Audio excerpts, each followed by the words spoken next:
Good evening everyone and welcome to race 21 of the British Sim Racers Touring Car Championship, coming to you tonight from Virginia International Raceway. The full course, the first time we'll be racing around here. Last time we were here back in season 6 we were racing on the North layout. I'm Adam Bath alongside me Alex Simpson. Alex, we're on the full layout here at Virginia International Raceway, a very long circuit with some quite challenging corners. It's going to be a tough 3 races for the drivers tonight. Yeah, Virginia, very tricky track, very narrow, lack of braking markers out on the track there as well once you get by the first sector, so going to be a tough challenge for the guys. I'm hoping as we see one car go off even in the fast shootout for the qualifying there, so yeah, one of the Pete New Media cars, so going to be tricky for sure. Just looking at the track record, 1 minute 55 from Jacobo Lopez some time ago now, so yeah, track conditions pretty cold out there actually, so yeah, the rear tyres are going to need to take some sort of warming up, build those pressures up in the first lap. Could be a little bit interesting. This is very high speed sweeping sort of snake-like section that we can just see the guys going through now, and there's a bit further up the track as well, so that's going to be very challenging with cold tyres. So yeah, everybody just trying to find their feet and get some clear track out there, it looks like, in qualifying. Well, let's have a look at the championship standings going into this 22nd race of the season. Wojciech Savidovic leads the standings by 95 over Andreas Katz, with David Baker in 3rd. Jamie Rushworth is in 4th and Stelin Chapelevsky is in 5th. Wojciech Savidovic, Alex, he had a bit of a nightmare of a week at Charlotte. He was on the back foot right from the get-go after having to serve a penalty from the previous race meeting, and he just seemed to be involved in quite a bit of contact during that race meeting. Yeah, I quite expected him to have his lead shrunk down even more than that actually, so still to have 95 points just goes to show what a strong season he's had so far. But yeah, good on Katz. He had a good couple of races there with a few wins, so you know, puts him back in the hunt. Of course, obviously points will get reset, so for these drivers at the moment it's all about those podiums. Andreas Katz taking 2 victories, of course, at Charlotte Motor Speedway. Then in 6th it's Ellis Stevens.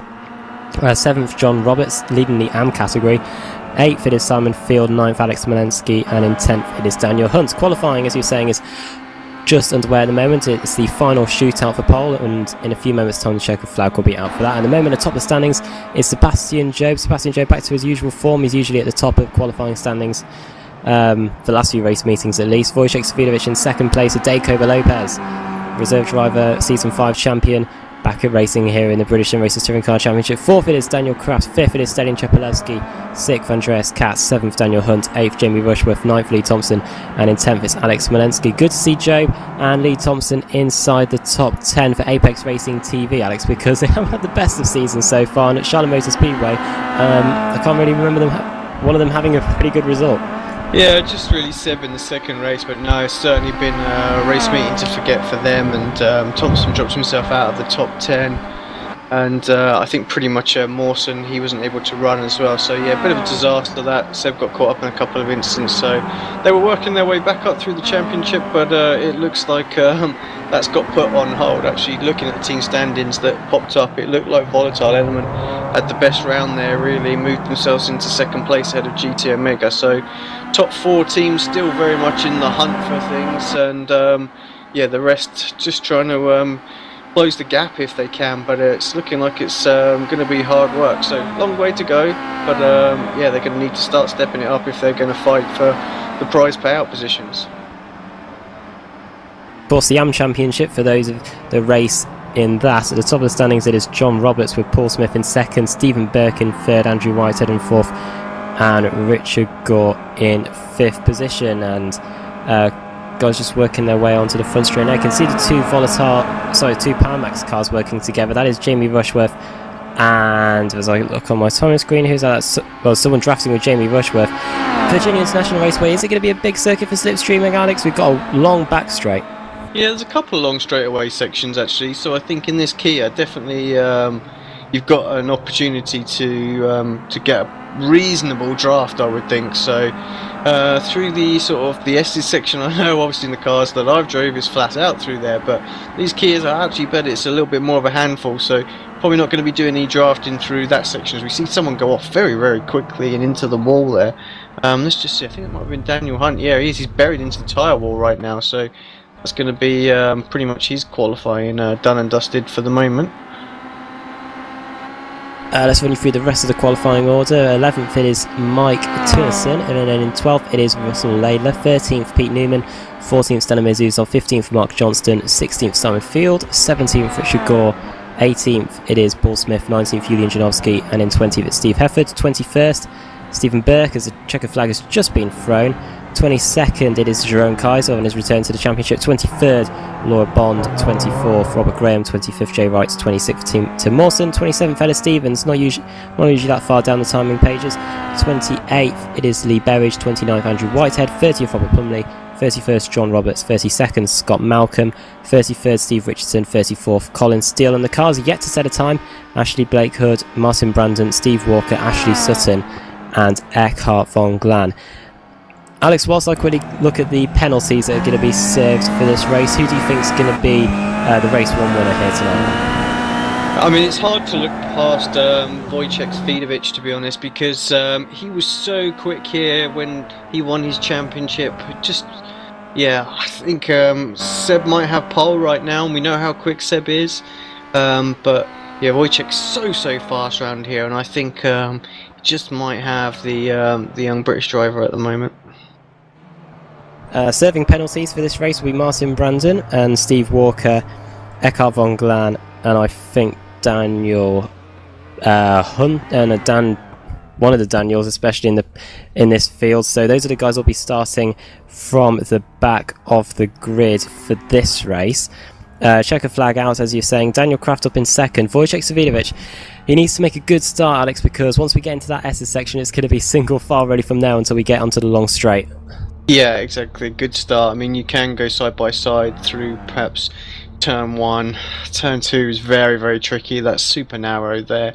And as is really sort of turn 3, 4, 5, that complex, and then through the snake section as well. So yeah, he's going to have to get a move done in the early corners, otherwise it's going to be sort of difficult to get ahead. I would think coming out of the oak tree, if he's got a good run, he should be able to get alongside Seb. So that first lap's going to be all important. Of course, if he has to defend and battle, that's going to let sort of Seb break away, and we've seen him do that countless times this season as well. So many times in the end of the first lap, he's 2 seconds away, got no draft, and they just battle behind, and he just sort of disappears in this first race. So I'm sure that's what he'll be hoping for, while Svidovic definitely be hoping for the opposite. Well, let's have a look at the races that are happening after this one. Next week we head to Okayama, completely different racetrack to this one, very tight and twisty. Then we head to Alton Park for a team race, and then we head on a 1 week break before we head to Twin Ring Motegi, the first time we'll be heading there in the series. After that we'll be heading to Road Atlanta, completely different racetrack there, once again very long, very traditional American circuit. Then we head to Silverstone, historic, for 5-car team racing at the beginning of July, before heading back to America for races at Summit Point, Lime Rock Park, Laguna Seca, Mid-Ohio for the first time, then Watkins Glen, where I remember the racing there a few seasons ago was absolutely manic, then Montreal in August, and the Spa with 5-car teams, before heading once again to another Belgian racetrack, Zolder, at the end of August, before heading to Monza for the very first time at the beginning of September. Then we head on a 2-week break. Then we head back to Silverstone, the national circuit, for 5-car teams, back-to-back 5-car teams in fact. Silverstone at the national circuit and Suzuka, before heading back to Britain for Brands Hatch GP, and then on to Bathurst for Mount Panorama. Then we head to America for Circuit of the Americas, another 5-car team event, and then the final race of the regular season, it is Donington Park, another team race, and that is where the field will be set for the final run-in to the season. Alex, quite a variety of racetracks there, and it's going to be hard for those guys to set the car up week in, week out so they can stay at the top of the standings. Yeah, huge mixture actually, and it's great to see it as a bit of something there for everybody. We know drivers obviously have their favourite styles of track and whatnot, and I don't think there's a driver out there that can't be sort of disappointed that their track isn't on the schedule, because we've got a great mixture out there. Jose Cuba Lopez, he is a reserve driver for this race meeting. Do you think we can see him in amongst the guys at the front of the pack? I don't think he's raced here before in the British Sim Racers Touring Car Championship, leaving after his title season in Season 5. Do you think he can race it out with Wojciech Savidovic. They did have quite a few battles in his title year. Well, you'd never want to count out Lopez, do you? I mean, he's so fast. First round of the season, just come in and showed what he was made of that week. So, yeah, I think we're going to see him there or thereabouts. But yeah, 5th place starting grid, so he's quick. Dan Kraft popping in there in 2nd place, so good result from him. So I think it's going to be tough. These sort of front 5 or 6 guys look very close, just 0.4 of a second covering the top 6 cars. So with the drafting effect, I think we could probably pretty much see them all just drafting right behind each other. Cars now heading down to the grid for the first race of the evening. Sebastian Job on the front of the grid.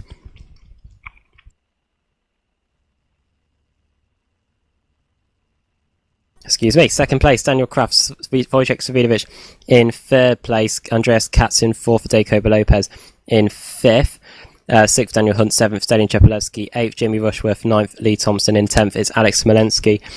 Battle for the showdown though, Alex.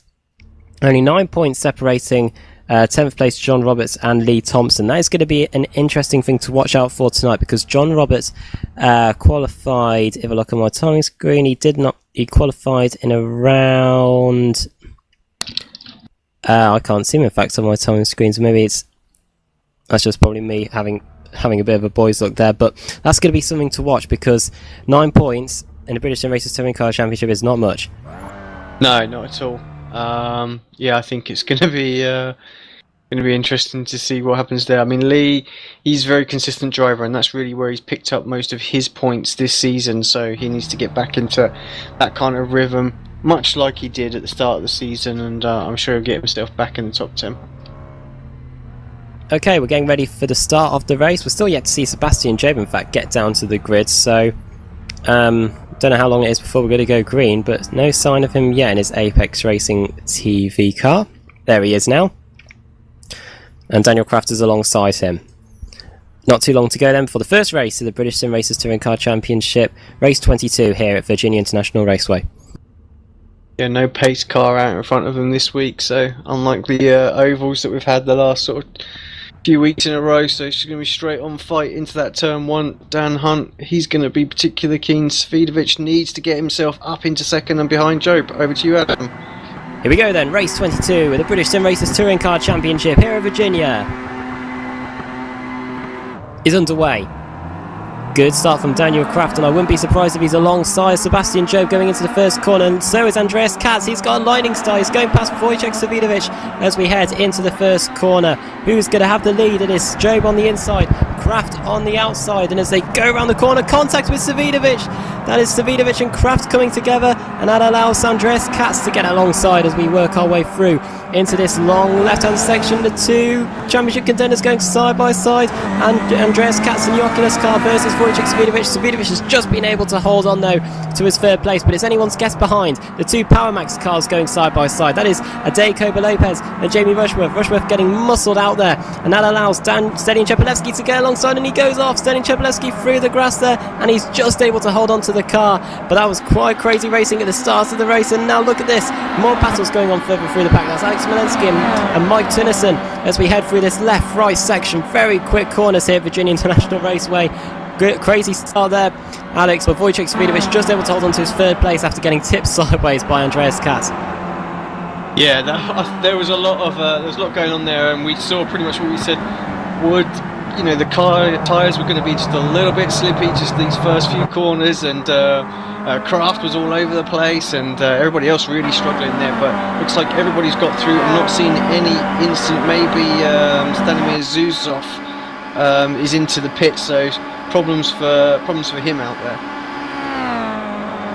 Working their way then down the long back straight and then into the final complex of corners. Everyone maintaining their single file as we head through this latter part of the lap. Sebastian Job already making a breakaway, 1.2 seconds between him and Daniel Kraft as we work our way onto the front straight to complete the first lap here. 11 laps here at Virginia International Raceway. Quite a long lap indeed as they come across the line. Let's see what the lap times are for this first lap of the race. Wojciech not too far behind Daniel Kraft, 2 minutes. That is, of course, after them doing a standing start. It is Wojciech in third, fourth it's Katz, fifth Lopez, sixth Shepelevsky, seventh it is Rushworth, eighth Thompson, ninth Russell Layla, and in 10th it is Alex Smolensky. That is your top 10. But look at this. That is Mike Tennyson getting sent off into the grass, and he just manages to rejoin, but he's down to 15th place, Alex. And we've got is that Pete Newman media car off as well? Yeah, I think there might have been Simon Field losing some ground there as well. So yeah, particularly close battling round there, 0.3 of a second separating each of those cars, probably 6 or 7, that's maybe 10 cars deep, that little battle there. Working their way through this S's section once again. The Pete Newman media cars getting involved there, as are the team OGR cars. That's Smolensky in 10th, Johnston 11th, Newman in 12th, 13th Stephen Burke, 14th Richard Gore, and in 15th place is Mike Tennyson. The car getting turned sideways at the beginning of the lap, and great to see these cars going sideways. As look at that, Mark Johnson out of control nearly in 11th place, manages to hold onto the car, and in 15th place Mike is going down the inside, but is he going to try and get past Richard Gore? Not close enough there as we head round the tree and on to this long back straight. Got a lot of slipstream to occur here as we head down the straight, and anyone's guessing this battle for 14th, 15th and 16th place. Fortunately, I don't appear to have Mike's livery. I did update them before the broadcast, but it just doesn't seem to be shown, which is a bit of a shame. But yeah, Mike is running for, I'm trying to think which team you said you own did pop in here actually, Team OGR. So yeah, obviously a good first race for him so far. Oh, who was that going over the curb big time there, just in front of Pete Newman? That was Mark Johnston. He's under a lot of pressure now. Pete's surely going to get a run into turn 1, covering off the inside a little bit. Pete decides he's going to have to go around the outside if he's going to make this happen. It's going to be late on the brakes. Nothing happening there actually. Mark very very good on the brakes there, and Pete had no opportunity to get alongside. Battle for second could be intensifying soon. We've got quite a we've got Savidovic and Katz very close together. However, nowhere to get a move done here as they put a few wheels into the grass there as they head through this left, right, left section. It's interesting because we're not seeing the slipstream being as beneficial as it was last week at Charlotte Motor Speedway, despite having that long straight, Alex. It looks like these guys might have set up the car for these tight, twisty corners that make up the majority of the lap. Yeah, you're right. I think they have, and yeah, not really necessarily an issue. I was speaking to some of the guys. They're in about mid-range for the rear wing, so not too slippy in the straight line speed, but they need to make sure they've got plenty of grip. So yeah, I think like you say, that sort of hurts the slipstream effect slightly. So just as we keep an eye, really, Sebastian Jobbin closed back in. He was out to 1 second, but Dan Kraft closed him back into 0.3 of a second. That Pete Newman car does look quite impressive, I have to say, today. And yeah, so he's brought along Svidovic, Katz and Lopez. We said these top 5 would probably break away. Chepelevsky was quick enough to be with them, but made that little mistake on that one, and he's going to have to sort of fight his way back up towards these guys. Never easy. Working their way out the final corner, then over the top of the hill. Lap times last time around, Daniel Crafts was just half a second quicker than Sebastian Job. Let's see what the lap times are as they come across the line this time. 8 laps to go. 152.2 for Job, 152.0 for Daniel Kraft. Another 0.2 of a second taken out the Apex Racing TV car. Sebastian Job has taken 4 wins so far this season, the most of any driver in fact. It'll be interesting to see if he's able to hold on to that and take a 5th in this race. Working their way through the left-hander and then into another left-hander, making up this tight and twisty section at the beginning of the lap here at Virginia International Raceway. Wojciech Savidovic keeping Daniel Kraft honest though in 3rd place, as is Andreas Katz in 4th and Adeko Lopez in 5th. This 5-car train in which any of these guys could take the victory. In 6th it's Stelian Chepelevsky, and he's got just a little bit of a gap back to Jamie Rushworth in 7th place. 8th it is Lee Thompson, all on his own really. 9th Russell Layla. 10th it is Alex Smolensky. 11th it is Mark Johnston. 12th Pete Newman. 13th Stephen Burke, and that battle seems to have settled down quite a bit now. However, one battle that hasn't settled down is the battle for 15th between Richard Gore and Simon Field. Simon Field looking to the inside as they head through the left-hander, just not enough room to get it done as they go through this right, left, and then right section again. Bit of dab of brakes from Richard Gore in the Apex Racing TV car. Summerfield was looking quite racy earlier, however he's made a bit of a mistake going through that left hand. Here comes Laura Bond round the outside in the Power Max car, and I think she's got that move done. So, oh, and we've got a car off, I think. Yes, it's one of the Team OGR cars in front of them. That is Mark Johnston. Yeah, Mark, he struggled a little bit. We saw him make a little mistake earlier on, and just still fighting the car a little bit out there, and yeah, drops another couple places. Jay Wright actually having that's with Lee Berridge actually side by side at the moment. So comes into this tricky left-hander. That was Jay very late on the brakes, I think there. So, but he's got that move and holds on to that place now. He goes on about trying to see if he can catch up to Mark, who just dropped back all those places. Yeah, there's just enough room there for Jay Wright to get through, and Wojciech Svidovic up into second. Yes, indeed, and he is through, and Kraft is down to third place, and that's almost allowed Sebastian Joe to break away a little bit.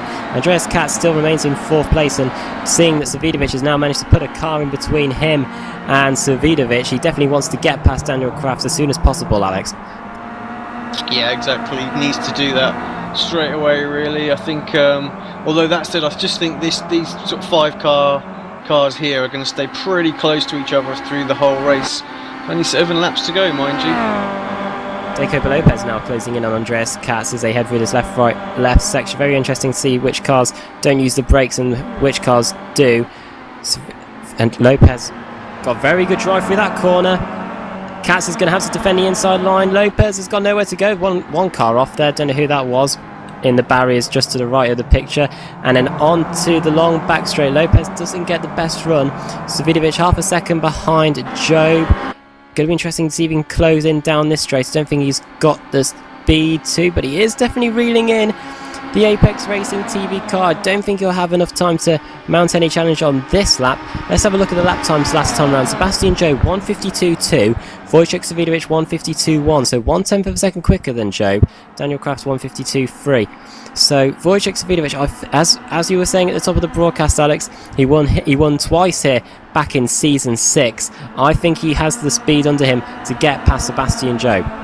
Yeah, I think you're right as well. He just seems to love this track a lot, and I know Sebastian's doing a lot of testing here at VIR. His World Championship race is up at Virginia as well this Saturday, so you know that might be hurting him, might be helping him. Dan Kraft got very close under brake in there to Svidovic, so yeah, lots of interesting facts really. Svidovic so quick around here, but yeah, Seb banging a lot of practice around here, so might just be fully settled in with the track. Knows that it's not that easy to pass as long as you hit your marks and make sure your exits are really strong. That oak tree seems to be the key one. Get a good line out of there and you should be able to defend into the roller coaster section. Lap times as they came across the line: 1:52.4 for Job, 1:52.0 for Wojciech Svidovic, and that was after overtaking the car going into turn 1 on Daniel Kraft. So Svidovic has definitely got the speed under him now as they head through this left section. Once again, 6 laps to go. Other battles unfolding: 6th, Daniel Chepelewski; 7th, Jamie Rushworth. Rushworth was 1/10 of a second quicker than Chepelewski this time around, and Rushworth gets way out of shape there and goes for a trip through the grass. Yeah, 10 out of 10 for style, Jamie. 1 out of 10 for speed. Look at the time that he lost on Chepelewski there. So was just half a second. He's now 1.5 seconds back. So a full second lost there, and a pretty ropey exit out of Oak Tree Corner there as well. So this sets him back even further.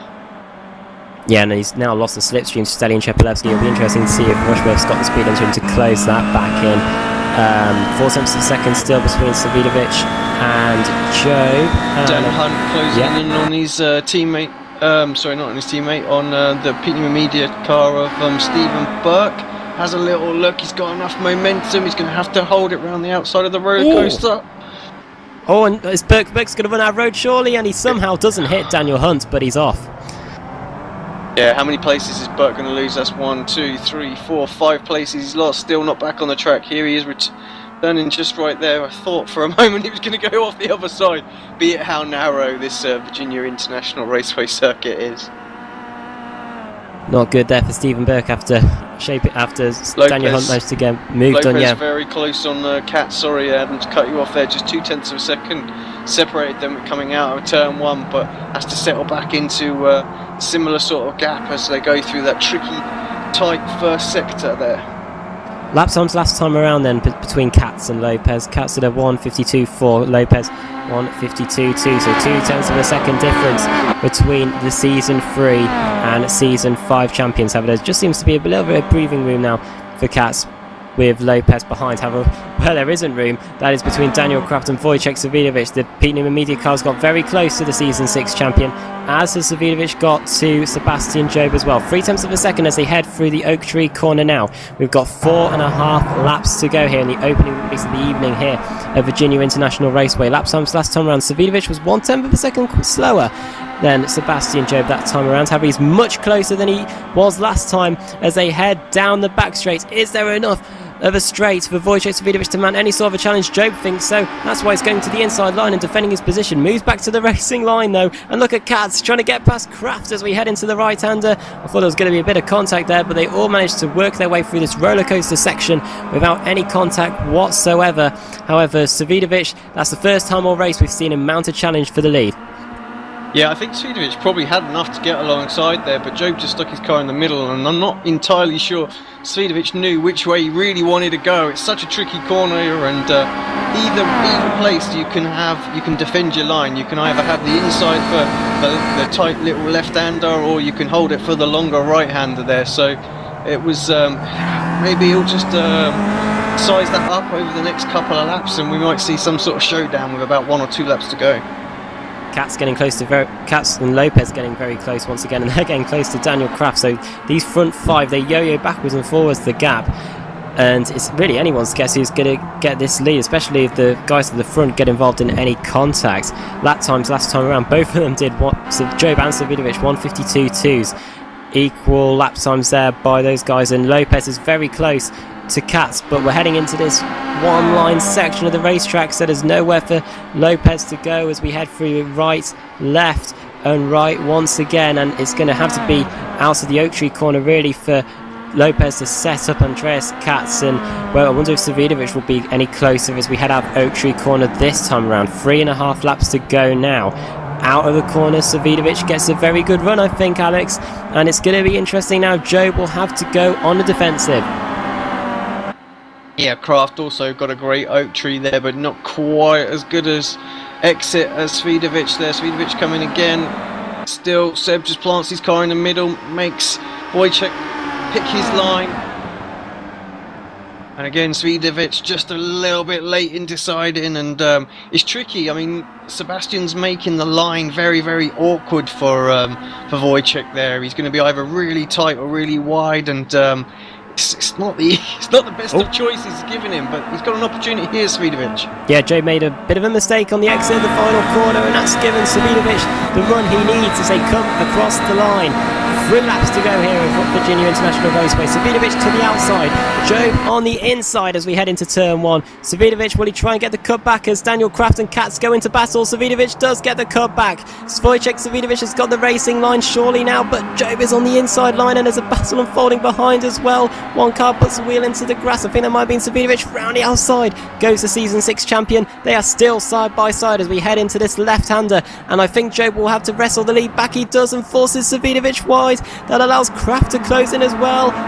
Katz in 4th place, and Katz gets hit by Lopez. He's all over the place, and somehow it stays the same positions as it did out of the final corner, but maybe not for long. Lopez has managed to get past Katz, and I think Katz might have picked up a slowdown penalty after running across the grass there, Alex. Yeah, he has, and Chepelevsky's just going to get by him as well, so he'll be gutted with that. He just got turned a little bit, so didn't really cut the corner at all. It was sort of inflicted by Lopez there as they all checked up. So yeah, he'll be very disappointed. Look at these 3 that go through the Oak Tree. They're absolutely nose to tail right now, and Savidovic has got a great exit once again out of Oak Tree Cone.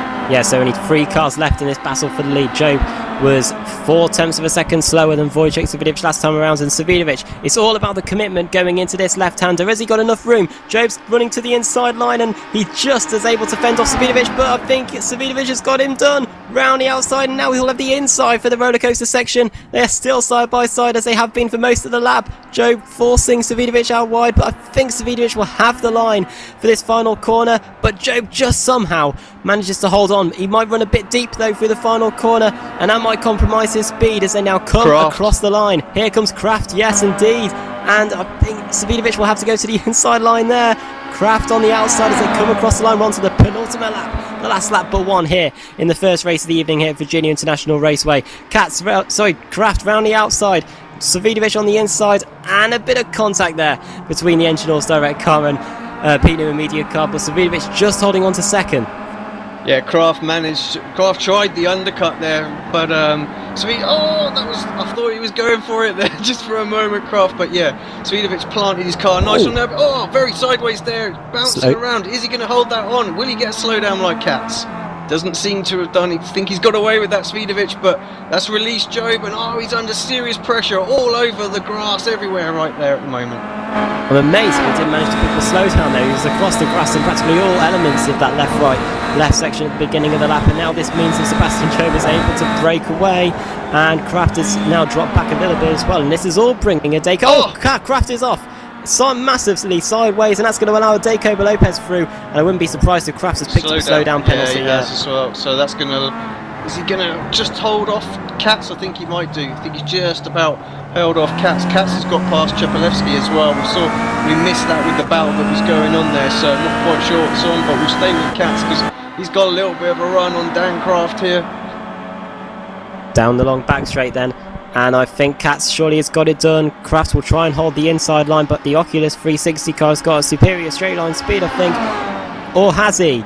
As they head over the top of the hill, he just manages to close the door on Kraft in time, and Kraft down to 5th, Katz up into 4th place. However, a lap ago we had a 5-car battle for the lead, and Sebastian Job has now got a 9/10 of a second lead over Wojciech Savidovic. It's going to take something for the Season 6 champion to close in on Sebastian Job now.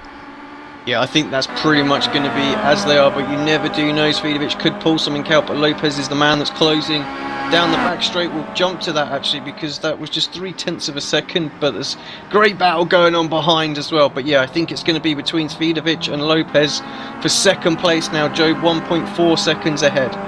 Chepelevsky's up past Kraft. There's a bit of contact, a bit of argy-bargy into turn 1, and the GT Omega car is through into 5th place. Kraft losing another place. He was in second a few laps ago. Inside. He's back up the inside. Great move there. Just nips up the inside of turn 2 there, and Rushworth having a little look on Chepelevsky now. They're going at it. So I wonder if Kraft picked up some damage or something, because it's so strange to see him out of shape. He seems to be struggling a little bit, knocked a curb a little bit in that battle, maybe just a little bit of suspension damage. Something just doesn't quite seem right. Seems to be struggling, but still was able to get that move done. So great from him. Savidovic and Lopez battling once again. We saw this back in Season 5.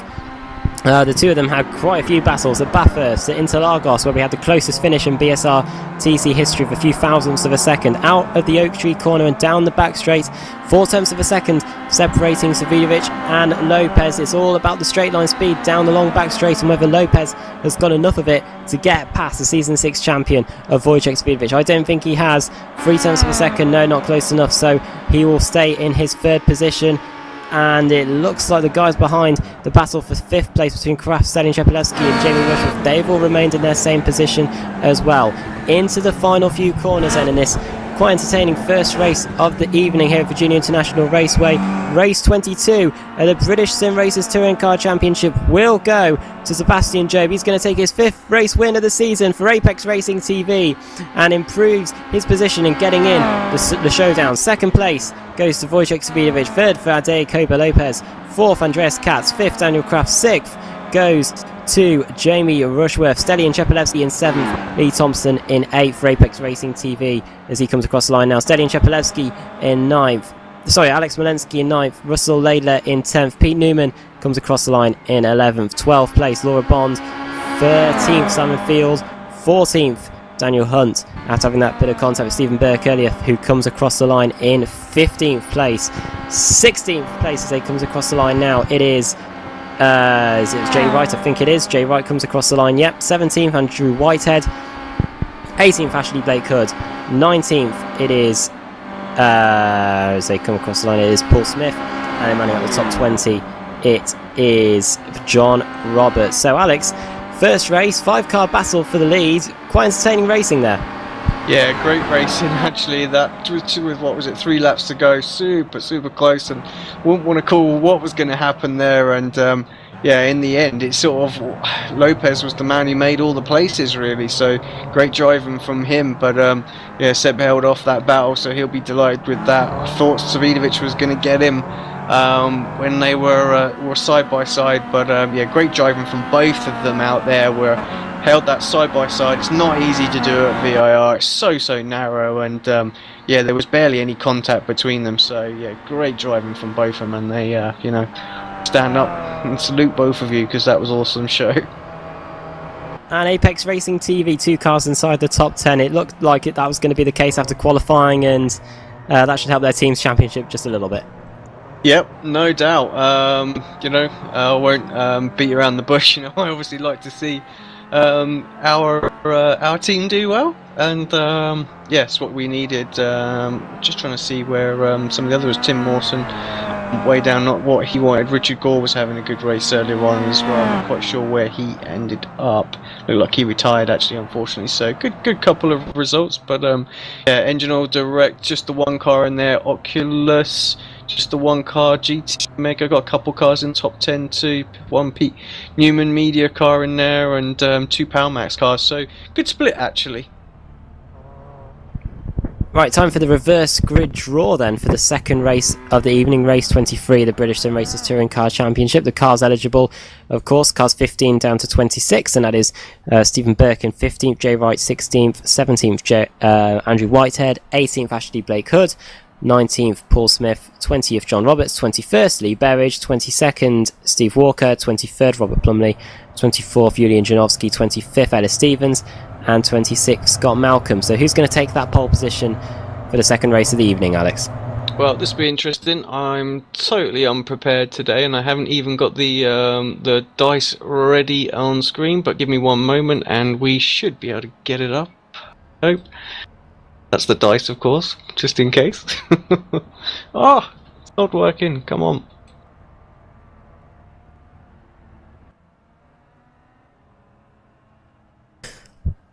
Sorry about this, everybody. We will. I'll try and get.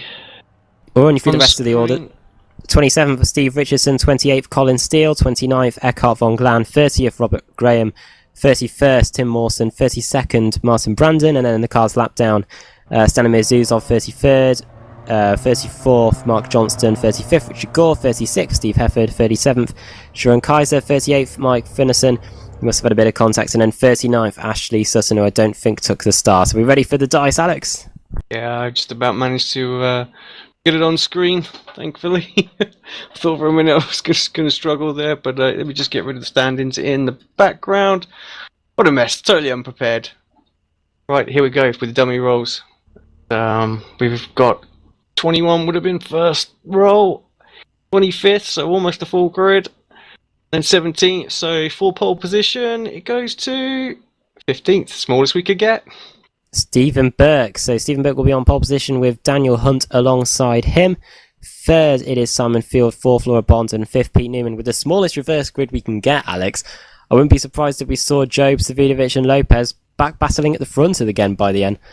Yeah, I think so, but yeah, I mean, also, you can't, when you look at the people who are in there, Dan Hunt, Simon Field, Laura Bond, then, you know, Pete Newman, Laidler. I mean, it's a strong top half of that grid as well. So it's not going to be easy for them to overtake. And normally they kind of rely on those guys having to work their way through the traffic as well, so they can jump them while they're being held up. This is going to be a little bit different, I think. You know, those guys at the front will be able to stretch their legs pretty early on, and it's going to make it even harder for them to get by. So actually, I think we're going to end up in a very, very similar kind of position where they're perhaps hunting them down with about 3 or 4 laps to go. Should make for an interesting race too.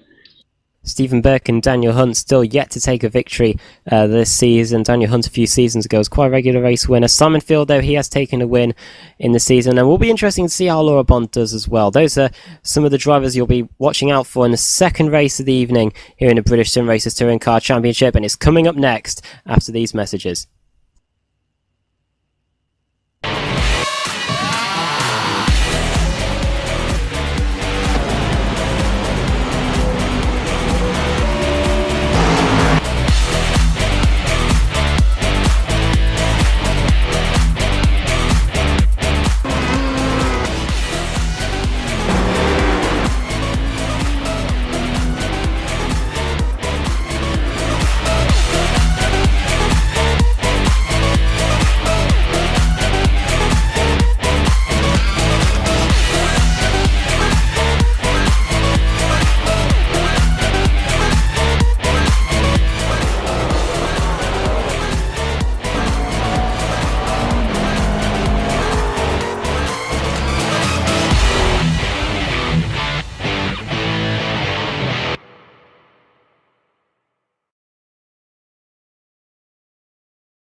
Simulated racing can be awesome, but it can also be kind of a free-for-all.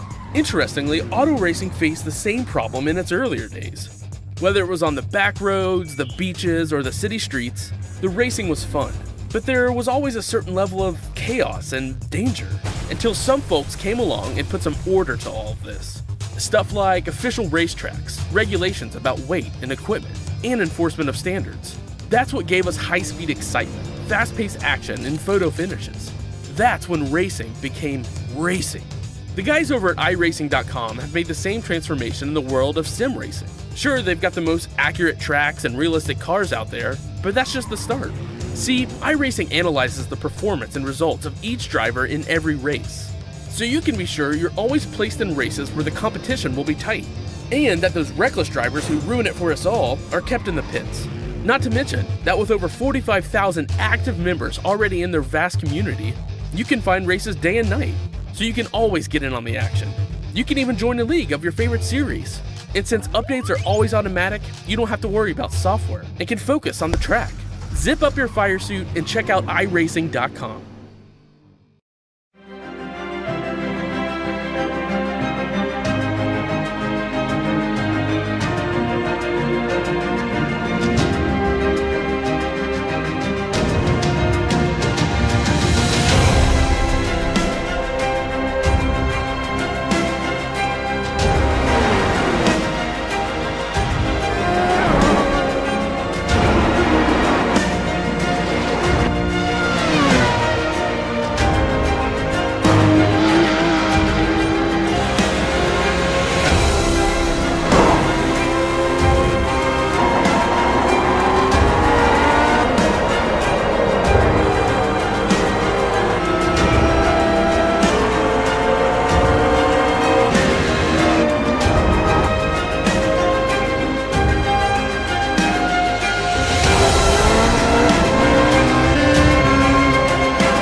Simulated racing can be awesome, but it can also be kind of a free-for-all. Interestingly, auto racing faced the same problem in its earlier days.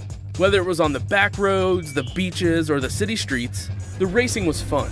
But there was always a certain level of chaos and danger, until some folks came along and put some order to all of this. Stuff like official racetracks, regulations about weight and equipment, and enforcement of standards. That's what gave us high-speed excitement, fast-paced action, and photo finishes. That's when racing became racing. The guys over at iRacing.com have made the same transformation in the world of sim racing. Sure, they've got the most accurate tracks and realistic cars out there, but that's just the start. See, iRacing analyzes the performance and results of each driver in every race, so you can be sure you're always placed in races where the competition will be tight, and that those reckless drivers who ruin it for us all are kept in the pits. Not to mention that with over 45,000 active members already in their vast community, you can find races day and night, so you can always get in on the action. You can even join a league of your favorite series.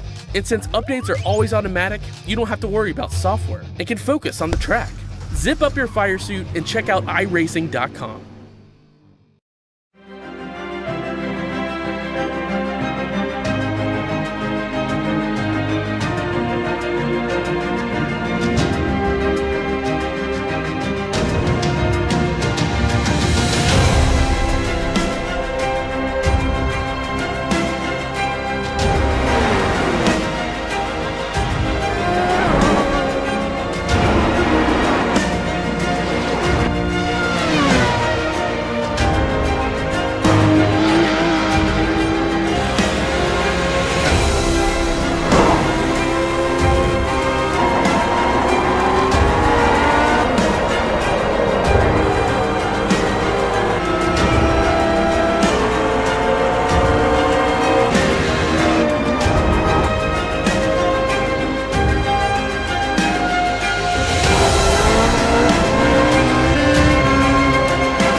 Simulated racing can be awesome, but it can also be kind of a free-for-all. Interestingly, auto racing faced the same problem in its earlier days. Whether it was on the back roads, the beaches, or the city streets, the racing was fun. But there was always a certain level of chaos and danger, until some folks came along and put some order to all of this. Stuff like official racetracks, regulations about weight and equipment, and enforcement of standards. That's what gave us high-speed excitement, fast-paced action, and photo finishes. That's when racing became racing. The guys over at iRacing.com have made the same transformation in the world of sim racing. Sure, they've got the most accurate tracks and realistic cars out there, but that's just the start. See, iRacing analyzes the performance and results of each driver in every race, so you can be sure you're always placed in races where the competition will be tight, and that those reckless drivers who ruin it for us all are kept in the pits. Not to mention that with over 45,000 active members already in their vast community, you can find races day and night, so you can always get in on the action. You can even join a league of your favorite series. And since updates are always automatic, you don't have to worry about software and can focus on the track. Zip up your fire suit and check out iRacing.com.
Welcome back to BSR TV for race 23 of the British Sim Racers Touring Car Championship here at Virginia International Raceway. 15 cars reversed for this second race of the evening, the fewest amount of cars that we can reverse. Let's run you through the grid then for the second race of the evening. On pole position, it is Stephen Burke for Pete Newman Media. He's yet to take a victory this season, and alongside him on the front row of the grid, it is Daniel Hunt. He's still yet to take a first win of the season as well. Third place, it is Simon Field with Laura Bond in fourth, Pete Newman in fifth, Russell Laidler in sixth, Alex Smolensky seventh, 8th Lee Thompson, 9th Stelian Chepelevsky, 10th Jamie Rushworth, 11th Daniel Kraft, 12th Andreas Katz, 13th Federico Lopez, 14th Wojciech Savidovic, and in 15th place it is our race 1 winner Sebastian Jobe.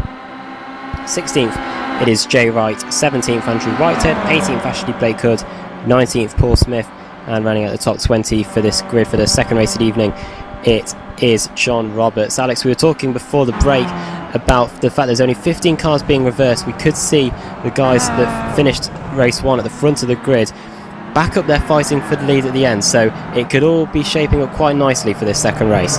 Yeah, I think it's going to be a great second race actually. We don't see the minimum number for the reverse grid that often, and yeah, this is going to be a good one. Just good track conditions out there as well. A bit more sunny now, the clouds cover's just about cleared off, so that will make track temperatures just a little bit higher, and I would expect the lap times to reduce somewhat because of that. Increase because of that. So yeah, no issues I would think, as we've seen a Pete Newman Media car go off there. No issues with that early lap, and the rear tyres getting a little bit loose like we saw with Dan Kraft in the sorry, it was Dan Hunt, wasn't it? I think in the first race. So yeah, it's going to be, I think this is actually what we want from the weather conditions, actually, to make this second race as entertaining as possible rather than having a big crash in the first corner. But now that I've said that, we'll probably get it anyway.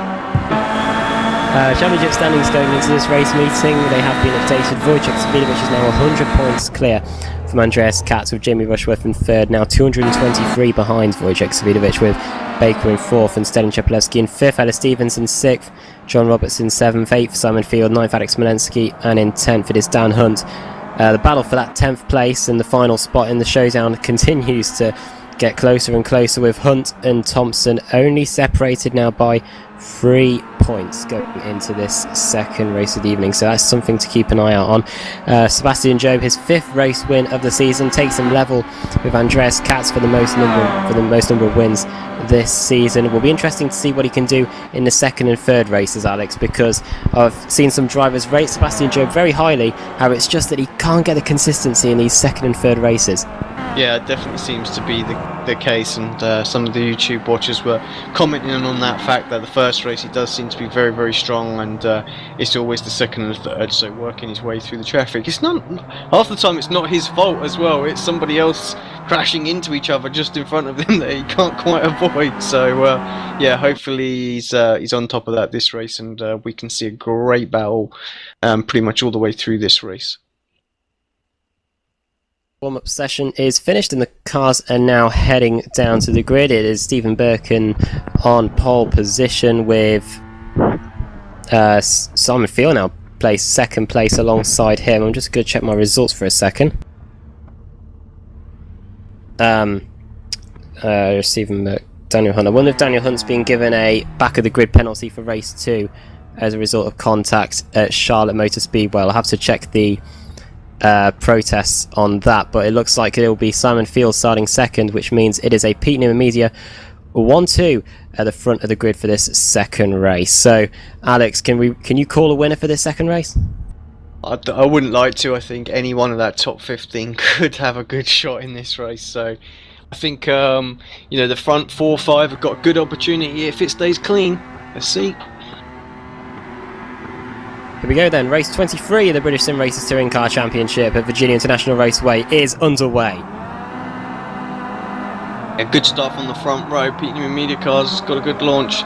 Their teammate a little further back, coming under a bit of pressure from one of the GT Omega cars there as well, but let's just watch this first couple of corners a little bit further back as well, make sure everything's all good. Looks like everybody's driving very sensibly out there today. Let's hope that's not famous last words, but yeah, everybody giving each other a lot of room. maybe a little bit of smoke kicked up in front, but I think that's just someone just getting a little bit sideways. We look good. Simon Field taking the lead then from Stephen Burke right from the get-go, as everyone has managed to work their way through the first few corners without incident. Now it's through the S's at the beginning of the lap. It is second place, Stephen Burke, third, Laura Bond, fourth. Oh, got fourth. someone off. Janowski into the wall hard there. I'm trying to catch him on the timing screen as he's flowing down. Let's just quickly see a little replay of that, see exactly what it was that happened. So he's side by side, going through turn 2 at the moment, into 3, still side by side with one of the Oculus cars. It's going to pop over the curb. They're still battling really heavily there, and I think quarter panel, I love it. Without a doubt, as soon as you get a little bit of quarter panel contact, that's it, race over. And Janowski all the way down in 37th place. Down the back straight then for the first time. The battle for fourth is on between Russell Laidler and Laura Bond. Laura Bond in fourth in the Paramax car with Russell Laidler in fifth.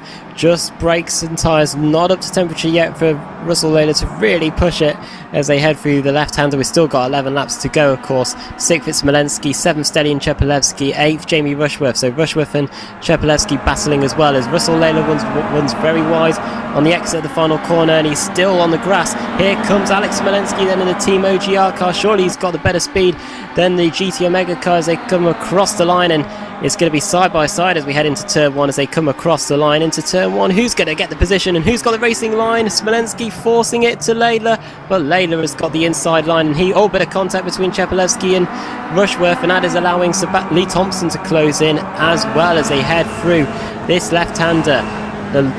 This series of left-handers, in fact, and Russell Laidler runs wide again. That allows Smolensky to have a bit of an opening, but Laidler is just being able to hold on to that. But that is definitely bunching this pack up, and Jamie Rushworth having a look down the inside of Chepelevsky as well.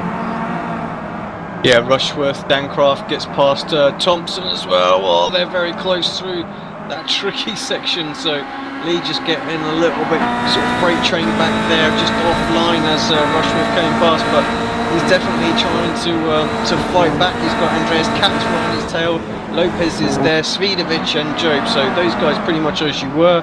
Daniel Hunt seems to be the one that's dropped a little bit further back. Daniel Crafton maintaining his 8th position in this crazy battle for 8th as Dacobo Lopez tries to get past Andreas Katz. Those two battling all the way through race 1 as well as we head out of the Oak Tree corner and down the long back straight. Battle resumes in the battle for 4th place between Russell Laidler and Alex Smolensky. Smolensky will be able to use the slipstream as we head down this long straight, but I don't think he's close enough to get any sort of a challenge on Laidler. It's all about whether Chepelevsky can get past Smolensky as we head through this left-right section, the roller coaster section at the end of the lap. We're on lap number 2, and Simon Field leads by 1.1 seconds over Stephen Burke through the penultimate corner and out onto the front straight. Rushworth closing in under braking on the GT Omega car of Stelian Chepelevsky. I won't be surprised if he's got a very good run out of the final corner. In fact, Jamie Rushworth is going to try and get past Stelian Chepelevsky as they come over the line. He looks like he wants the position. Over the line they go, but I think Rushworth just hanging back a bit at the moment. I don't think he's going to lunge down the inside into the first corner. Someone who's not, though, is Lopez. Lopez on the inside of Katz into turn 1. He's going to make that move stick, I think. Yeah, great move, and it looks like Svidovic trying to have a little look as well. But just looking at my timing screen, it just looks like Lopez might have held, Katz might have held on there around the outside. Yes, indeed, and it's all the same positions in the battle for 4th as well. And Joe is now in and amongst the pack, as is Daniel Hunt. So Daniel Hunt, I don't know where he started on the grid, but he's obviously trying to work his way back through. He's now in 14th place and is all over the place going through the SS section. And Job battling with Wojciech Svidovic, the race 1 winner versus the race 1 runner-up as they head through the left section, this fastest part of the racetrack here, and all of them going flat out with a little dab of brakes with this right-hander section. Svidovic and Job battling, as so do Lopez and Katz runs wide, and here comes Lopez round the outside. Whether Katz will try and lunge down the inside, which he does, and Lopez just is able to close the door in time. Fantastic move there by Dacobo Lopez, and that's going to allow Wojciech Svidovic to get alongside as they head down the back straight, Alex. Yeah, it just goes to show one little mistake can cost you 2 or 3 places right now. Looks like Joe might be a little bit hesitant. He dropped back through the oak tree there, perhaps feared something was going to happen. Puts himself under a little bit of pressure from Dan Hunt as well, so we can see these two battles on the straight at the same time. But looks like Katz is able to hold off Savidovic. Oh, who was that? Rushworth as well. Rushworth into the wall. Let's take a look at that back on replay and see exactly what happened there. So heading into the corner at the top of the hill. It doesn't help they've got a bit of traffic there. Let's have a look. They're going down the straight. Rushworth not as close as I was expecting them to be to the back of Chepelevsky. They are coming up on some lap traffic. I think it's just the lap traffic just causes... no, you know what? It's Rushworth, isn't it? The lap traffic. And he's going to clatter into him. Yeah, bang. He just tries to get around, and you can see he's just limping back, trying to get back to the pit lane now. He literally is just waiting. We've got Pinion Media car off there as well, and yeah, and Jamie's in. He's got massive suspension damage on that, and he's took Chepelevsky with him. Chepelevsky's been in the pits as well, and actually we can see him in there just waiting to get his repairs at the moment. Battle for the lead resumes. Stephen Burke has managed to get past Simon Field somehow, so change for the lead there, and it's also bunched up because it means Laura Bond in third and Russell Layla are also joining in on the act as well as we head through this left section. 8 laps to go, 7.5 laps to go in fact, as Laura Bond takes a whole load of curb there. I wouldn't be surprised if she gets a slow down for that, and it means she's a bit out of control. Behind. Field off as well, second place, and he's going to come back on in third, and he might be in fourth as Russell Layla goes round the outside into the Oak Tree corner. Yes, he does. So Simon Field, who was in the lead a lap or so ago, has now dropped down to fourth place. Yeah, Smolensky was like basically a 90-degree angle to the track as well, going through that tricky left-hander, but managed to hold on to it somehow. So yeah, great driving from him, and he didn't lose any places. So here comes Field down the inside of Russell Layla. GT Omega versus Pinot Media as we head over the brow, and it's just Russell Layla, but Willie has a look down the inside. Field, just not enough room to get past there, as Russell Layla is now up into third place. Battle for the lead though between Laura Bond and Stephen Burke. How many times have we spoken in the BSRTC about Laura Bond taking a victory in the series? Now could be her chance. 4/10 of a second between her and Stephen Burke, and she's closing in on the Pete Newman Media car as they come across the line. 7 laps to go now as they come across the line. What are the lap times? 1:55.9 for Stephen Burke, 1:55.6 for Laura Bond, 0.3 of a second quicker, and Laura Bond runs a little bit too deep under braking there, but she's trying to set up for a run on the exit. Laura Bond, I think she does look have a good chance of taking this victory here, Alex, if she's just able to keep up with Stephen Burke and is not muscled out by the guys behind. Yeah, I think that's always the problem. Laura definitely very, very patient, doesn't want to make any kind of rash moves, and often when she's in these strong positions, you see the drivers behind just sort of muscle her out of it a little bit. So hopefully today she can get a move done on Stephen Burke. She definitely looks the quicker of the two drivers out there. So get a good run through this snake section, get a good oak tree, get onto the back of Steve Burke coming out of there. Let's just see how she goes. Through the section then, very hard and very quick, and this corner catching so many drivers out tonight. Laura Bond has a little bit of a wobble through the left-hander, and that allows Stephen Burke just to put a few inches between the two. Laura Bond 170 or so starts, 36 top 10s since she joined the championship back in season 2, yet to take a victory. And look how close they are now as they come out of the Oak Tree corner and down the back straight. All these cars line astern. I think that's all the way back to Savidovic in 12. So a 12-car train here as they come down the back straight. And now it's turn of Laura Bond to go down the inside, and Stephen Burke gives her the room, but she's just gonna. Oh, that's so close, and she's on the grass, and she's off contact with Layla. Layla's the unfortunate victim there. Laura Bond a bit out of shape, and he's going to come back onto the racetrack. Russell Layla, does he avoid everyone? Yes, he does. Laura Bond trying to get the lead there, and unfortunately it means that Russell Layla is now dropped to the back of this pack. Yeah, and a dake over Lopez while that was going on, got himself past Thompson as well, so Lopez up to 6th place, 2 places there with Russell Layla, of course, being relegated to the back of that pack now. Side by side, Pinot Media car that is. Oh, and is off. There was the purple one, that's Daniel Kraft. He was trying to go around the outside of Smolensky and got muscled out there, which Smolensky had every right to because he had the line. And now that means Katz is going to try and get past Kraft. as we head through this left-hander. And look at that, who's that battling with Katz as well? It's Sebastian Job. So Job has had a great race too. He's been able to get past as Laura Bond clatters into the back of Stephen Burke, crumples the bonnet of her Kia Optima, and it means that Stephen Burke has now been given a 7/10 of a second advantage, and now Simon Field was all over the back of the Am Drive in the Powermax car. This is a great race too, just as Alex was predicting at the start of the broadcast. Simon Field all over the back of Bond as we head through left, right, left section, and it's all about setting that line into the Oak Tree corner. Laura Bond has just been able to put a little bit of legs now between herself and Field, who runs a bit over the curbs. But I'm sure as we head through this Oak Tree corner, everyone's going to be right back to where they were as we head down the long back straight. Yeah, what a great shot that is there as everybody just floods through the Oak Tree turn.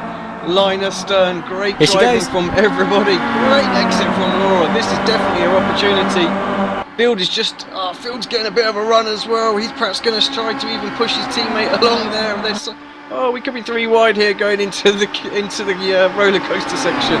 Here we go, Laura Bond, is she going to have a better line? Oh, car off, and that was Daniel Kraft, I think, going off in a big way. Where is he? Is he going to stop the car in time? That's the wall. Yeah, there's only one place that he's going to be there is in the wall, I think. So, yeah, I don't even see Kraft on my timing screen now. He's dropped that far down.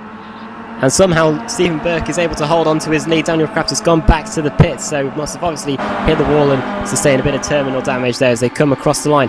5 laps to go now in this race. Simon Field trying to get past Laura Bond as they come across the line. Lap times last time around, Laura Bond 1/10 of a second quicker, and now she's going to be boxed in almost by the Pete Newman Media team as we head through turn 1. Field goes a bit wide. Laura Bond still in second place, and who's that? Lopez trying to get past Smolensky as well. Smolensky having a fantastic race as well in the Team OGR car in 4th place. Lopez in 5th, Katz in 6th, Job now in 7th place, Lee Thompson in 8th, Daniel Hunt in 9th, and Wojciech Savidovic rounds out the top 10 as we head through the left-hander. Laura Bond closing in right once again, under braking. Now through this S's section, the first S's section of the lap. Stephen Burke under pressure, and in the background, who's that battling? It's Daniel Hunt versus Savidovic, and Joe and Lee Thompson. They're all battling as well, side by side, Thompson and Hunt, and it is Hunt that's through into 8th place, relegating Thompson down to 9th. And setting up Wojciech Savidovic, but back at the front as we head into the Oak Tree bend once again to go down the long back straight. Laura Bond right where she needs to be, still in 2nd place. Is this lap going to be the opportunity she needs to get past Stephen Burke? There? Smolensky, was it Smolensky wide? Still in 4th, I think. Yes. Yeah. Down the back straight.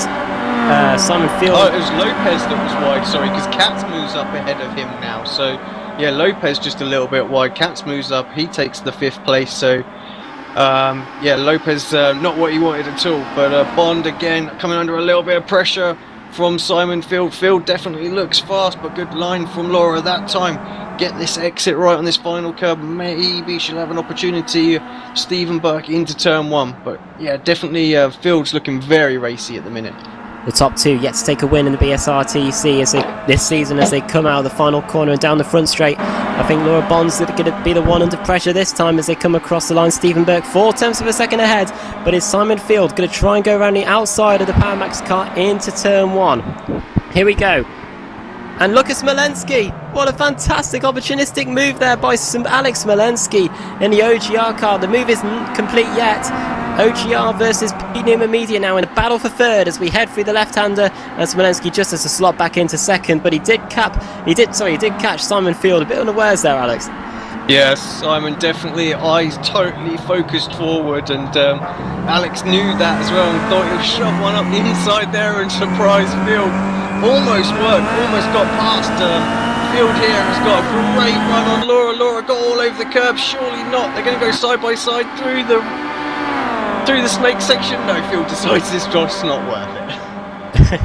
And Smolensky took an awful line through there, and that means he's going to be under pressure for the whole section now as Katz is trying to take 4th place away, and the Field's off once again, and whoa, Alex Smolensky all over the place. That's going to bunch the field up surely as they head into the Oak Tree corner. How did he hold on to that?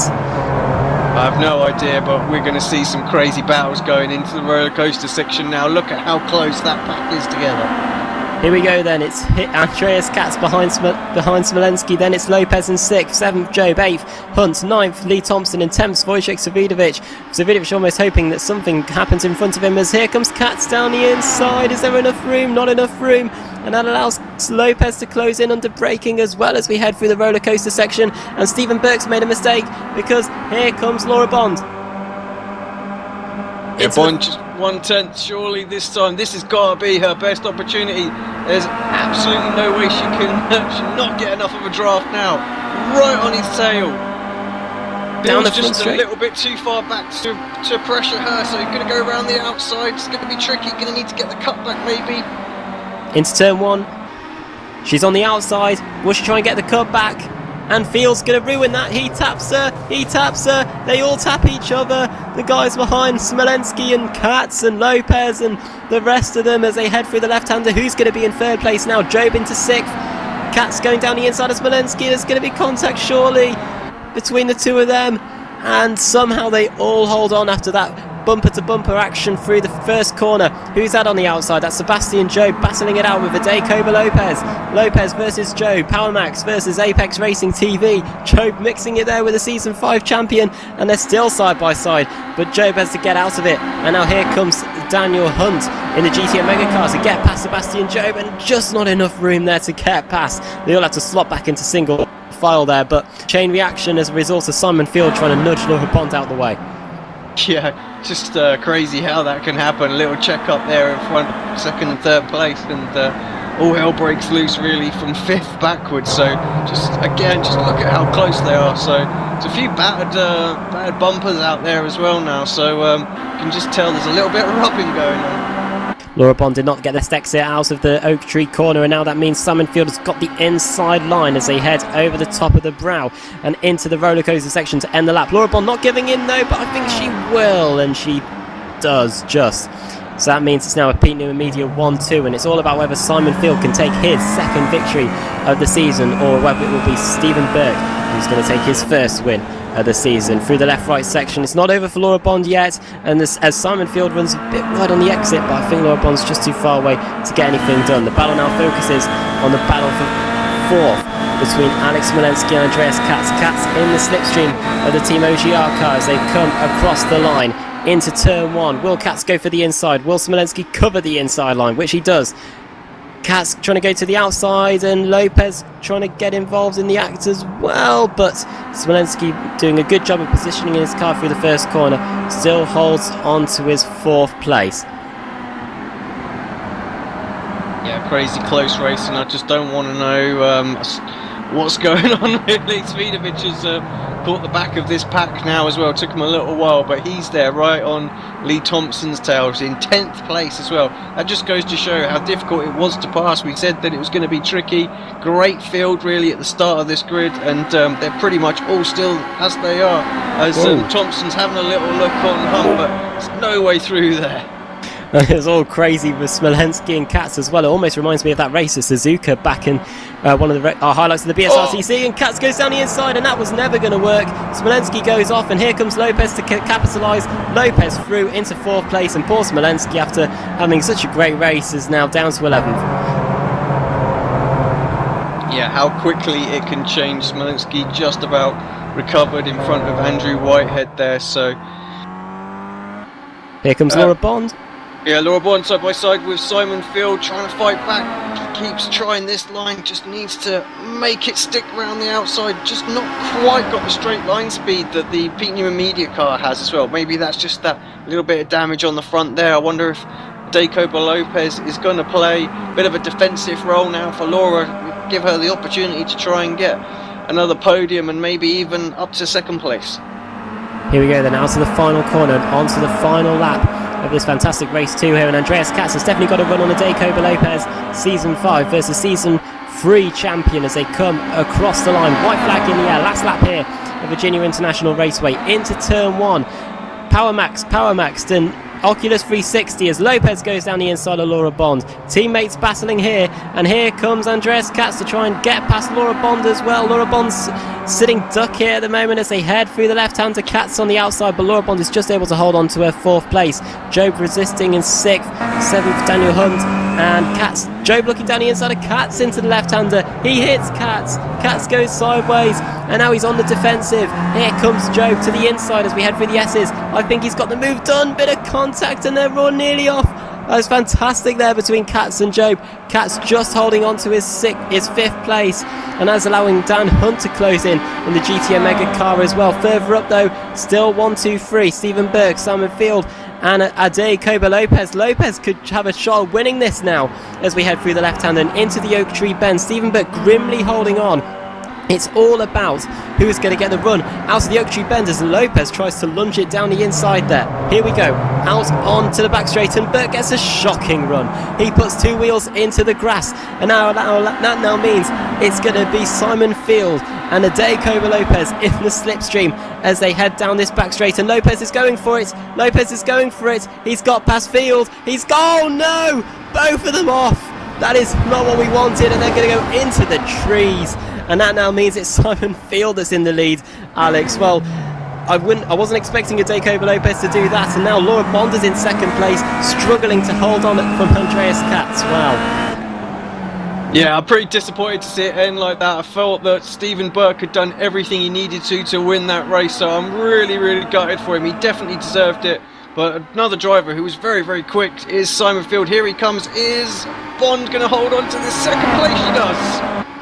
Just by 200ths of a second, Simon Field takes his 2nd win of the season for Pete Newman Media. Laura Bond 2nd place, 3rd Andreas Katz, 4th Sebastian Job. He managed to avoid all of that carnage in the end. He was 11th at one point, and now he managed to get 4th. 5th for Daniel Hunt. Lee Thompson in 6th. The sideways across the line. Paul Smith and I think that's Paul Smith, Hefford, Rob Graham. They might have got disqualified after the line there. They went flying across, but they were separated by just a tiny little bit. And Morton having a battle with Lee Berridge out there as they come across the line as well. 8th for Wojciech Savinovic, 9th for Chepalewski, and who was that? I'm not sure who he was side by side, but that must have been pretty much a dead heat as they come across the line as well. Sorry, this race still going on all the way back. Pete Newman and Ade Koba Lopez separated by 100th of a second. We'll try and run through the rest of the field. Alex Smolensky finished in 9th in the end after getting hit by Andreas Katz. 10th, Andrew Whitehead. 11th, Robert Plumley. 12th, Mark Johnston. 13th, Ade Koba Lopez after that contact on the final lap with Stephen Burke. What a shame. Mike Finnison in 14th with Steve Walker. 15th, Robert Graham. 16th, 17th, Steve Hefford. 18th, Paul Smith. 19th, Scott Malcolm. 20th, Richard Gore. 21st, Jerome Kaiser. 22nd, Lee Berridge. 23rd, Eckhart von Glan. 25th, Stelling Chepalewski. And 26th, Pete Newman. Well, Alex, how many seasons have we been covering this BSRTC Championship now? But I've never seen a race quite like that. 10 cars all within a shot of taking the victory.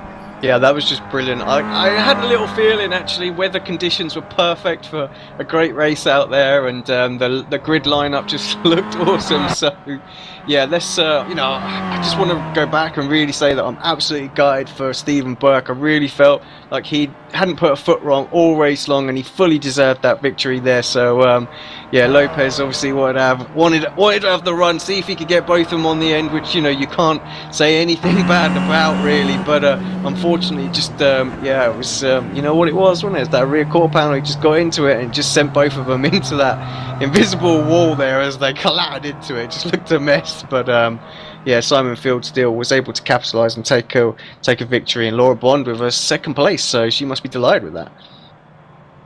Indeed, yeah, and often we see Laura Bond on the podium, and I'm sure that's going to help her AM Championship as well. One person that their Pro Championship won't be helping, it is Jamie Rushworth, who finished down in 29th place. Interested to see what happened to Jamie.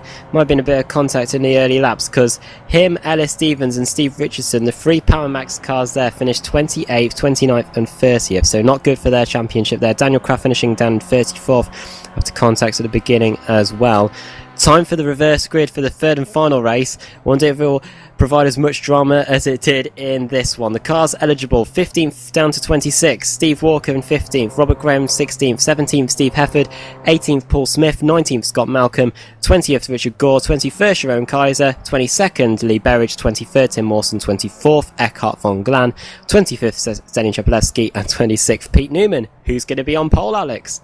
Let's do our dummy rolls. Tease everybody once again. 25th was the first roll, so almost a full car turnaround. Complete opposite 24th. We're getting high numbers. 15 appears again, so we're going to have 23, 23rd. And that is Tim Mawson. So Apex Racing TV go on to pole position for the third and final race of the evening. They already had Sebastian Job taking a victory. Could they have a double race victory? Lee Berridge is in second with Sharon Kaiser in third, Richard Gore in fourth, and Scott Malcolm in fifth. So now it's the turn of the sort of unknowns in the championship to go to the front of the grid. Alex, going to be interesting to see if those guys can take a win. Yeah, absolutely. If the pack behind is anything like what we just saw before, fighting like that, it could give a bit of an unknown an opportunity to get a victory as well. I can also hear the YouTube eyes and comments telling me that it's all rigged as I get my teammate on pole position.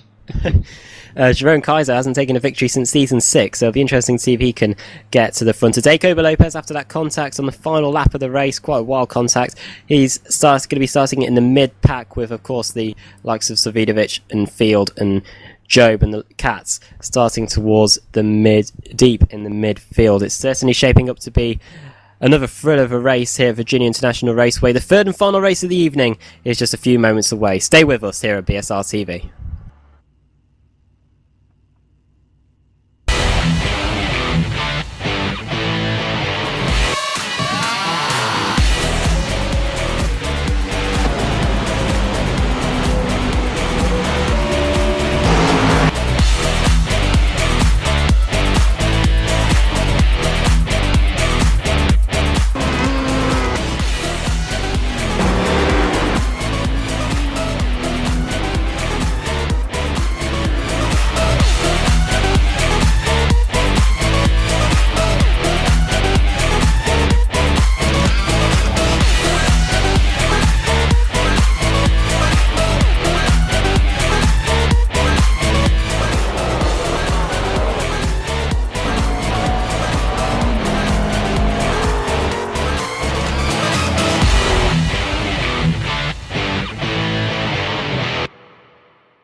Simulated racing can be awesome, but it can also be kind of a free-for-all. Interestingly, auto racing faced the same problem in its earlier days. Whether it was on the back roads, the beaches, or the city streets, the racing was fun. But there was always a certain level of chaos and danger, until some folks came along and put some order to all of this. Stuff like official racetracks, regulations about weight and equipment, and enforcement of standards. That's what gave us high-speed excitement, fast-paced action, and photo finishes. That's when racing became racing. The guys over at iRacing.com have made the same transformation in the world of sim racing. Sure, they've got the most accurate tracks and realistic cars out there, but that's just the start. See, iRacing analyzes the performance and results of each driver in every race, so you can be sure you're always placed in races where the competition will be tight, and that those reckless drivers who ruin it for us all are kept in the pits. Not to mention that with over 45,000 active members already in their vast community, you can find races day and night, so you can always get in on the action. You can even join a league of your favorite series. And since updates are always automatic, you don't have to worry about software and can focus on the track. Zip up your fire suit and check out iRacing.com.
Simulated racing can be awesome, but it can also be kind of a free-for-all.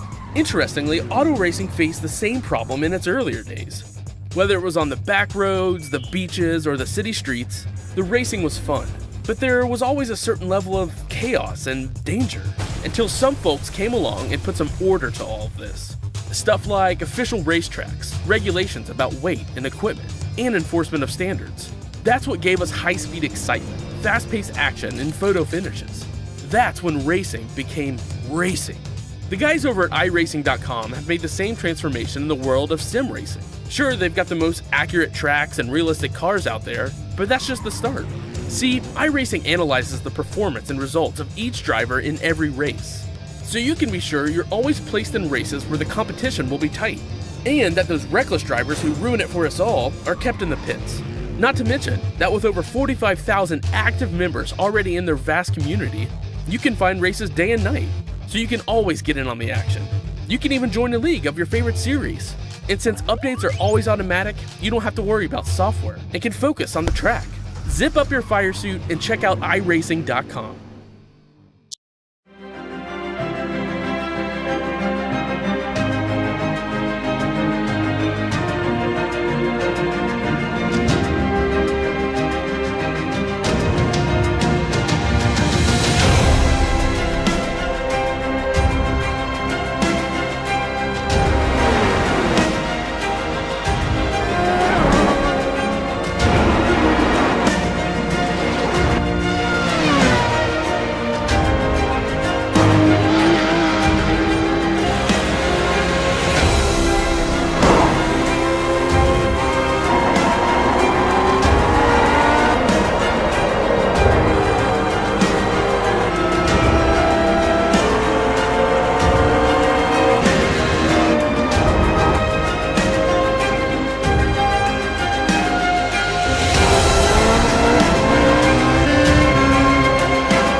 Simulated racing can be awesome, but can also be kind of a free-for-all.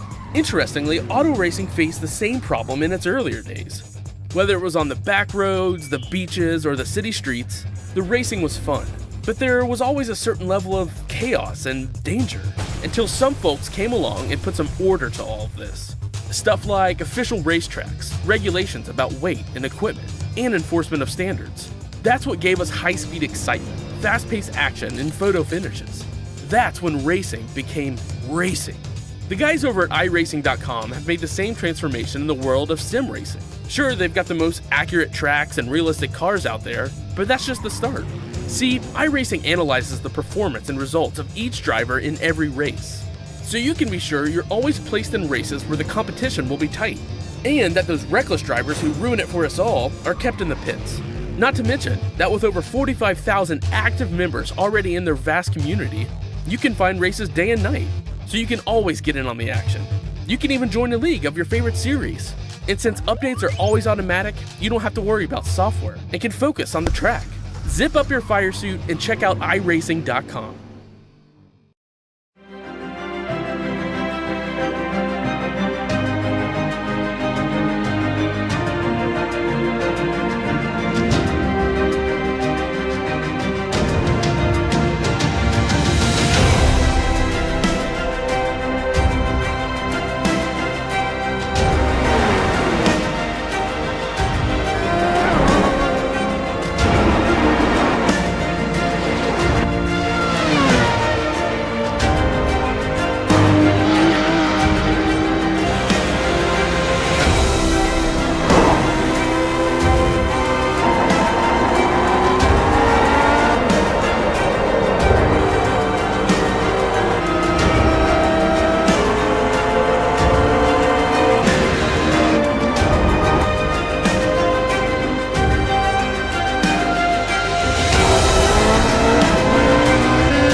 Welcome back to BSR TV for this race 24 of the British Sim Racers Touring Car Championship.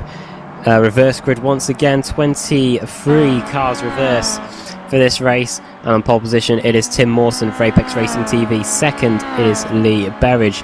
Third it is Jerome Kaiser. He's not won a race since season 6. Could he do it in this one? Fourth it is Richard Gore. Fifth Scott Malcolm. Sixth Paul Smith. Seventh Steve Hefford. Eighth Robert Graham. 9th Steve Walker. 10th Mike Finnison. 11th it is Adekoba Lopez, who came so close to taking that victory in race 2. 12th it is Mark Johnston. 13th Robert Plumley. 13th Andrew Whitehead. 14th Alex Smolensky. 15th Russell Laidler. 16th Wojciech Savidovic. 17th Lee Thompson. 18th Daniel Hunt. 19th our race 1 winner Sebastian Job. 20th Andreas Katz. 21st Laura Bond. 22nd Simon Field. 23rd on the grid will be Eric Eckhart von Glan, and then 24th it is Stellan Czepelewski, and in 25th it is Pete Newman. Alex, we were looking at the stats during the break, and the cleanest driver statistics, and those of you that have followed the BSRTC in the past have always been aware of Ellis Stevens' feisty driving style. Apparently he's the cleanest driver in the BSRTC this season. Yeah, good spot by the guys that are watching. Can't believe that myself, personally. Alice won't mind me having a little bit of a chuckle on his account, but yeah, a couple of seasons back would have got completely the opposite award, but just goes to show actually why he's doing so well in the championship, sitting there inside the top 10 right now. And yeah, not such a great day today, but still that consistency and keeping out of trouble is really what's giving him the opportunity to run at the end of the series. Let's have a look at the championship standings then, going into this 24th race of the championship. Savidovic has now got a 92-point gap over Andreas Katz, so the gap has gone down by 8 after race 2. Jamie Rushworth in 3rd, with Selian Shepelevsky now going up into 4th place due to David Baker not being here. 6th it is Simon Fields, with a 7th place Ellis Stevens. Field leaping up 2 spaces in the championship after that race 2 victory. 8th it is John Roberts heading the AM category, and in 9th is Alex Smolensky with Dan Hunt in 10th. The gap between Hunt and Thompson, we said at the beginning of the broadcast, one battle to watch. The gap between those two has now gone up to 83, about 5 points between Hunt and Thompson. That battle for that final spot in the showdown continues. We're just a few seconds away from going down to the grid for the final race of the evening. I'm going to say, Alex, it's going to be one of the people in the top 5 that's going to take this victory. I don't know what you're thinking. Yeah, I'm thinking pretty much the same. Huge reverse grid, very tricky to overtake here, as we've seen. So yeah, those guys sat all the way back there in 23rd, 24th place, that we expect to see it up the top fighting at the end. I think it's going to be a tall order for them to get there. So yeah, I think like we said at the end of the last race, we could see perhaps a different driver taking a victory. It would be great to see a first-time driver in there. Yes, indeed. Also, want to keep an eye on Jerome Kaiser. As I said, last time he had a win back in Season 6, back in the days of Team O and the likes. It's interesting to see if they take a win. As Tim Mawson goes to the front of the grid. Apex Racing TV on pole with Team Carnage in 2nd. And 11 races. Sorry, Tim straight out, ready, trying to get himself sorted. So his teammate a few places back on the grid as well, Richard Gore, so hopefully those guys can work strong. An Engine Direct car up there as well, always doing well in the championship. So that Andrew Whitehead in that car, I'm not sure which colour it is that he drives in at the moment. About switching to him, let's have a little look. No, it's not. Andrew's way back there. Well, actually, this is the purple car, so yeah, I'm not sure who's the pink car.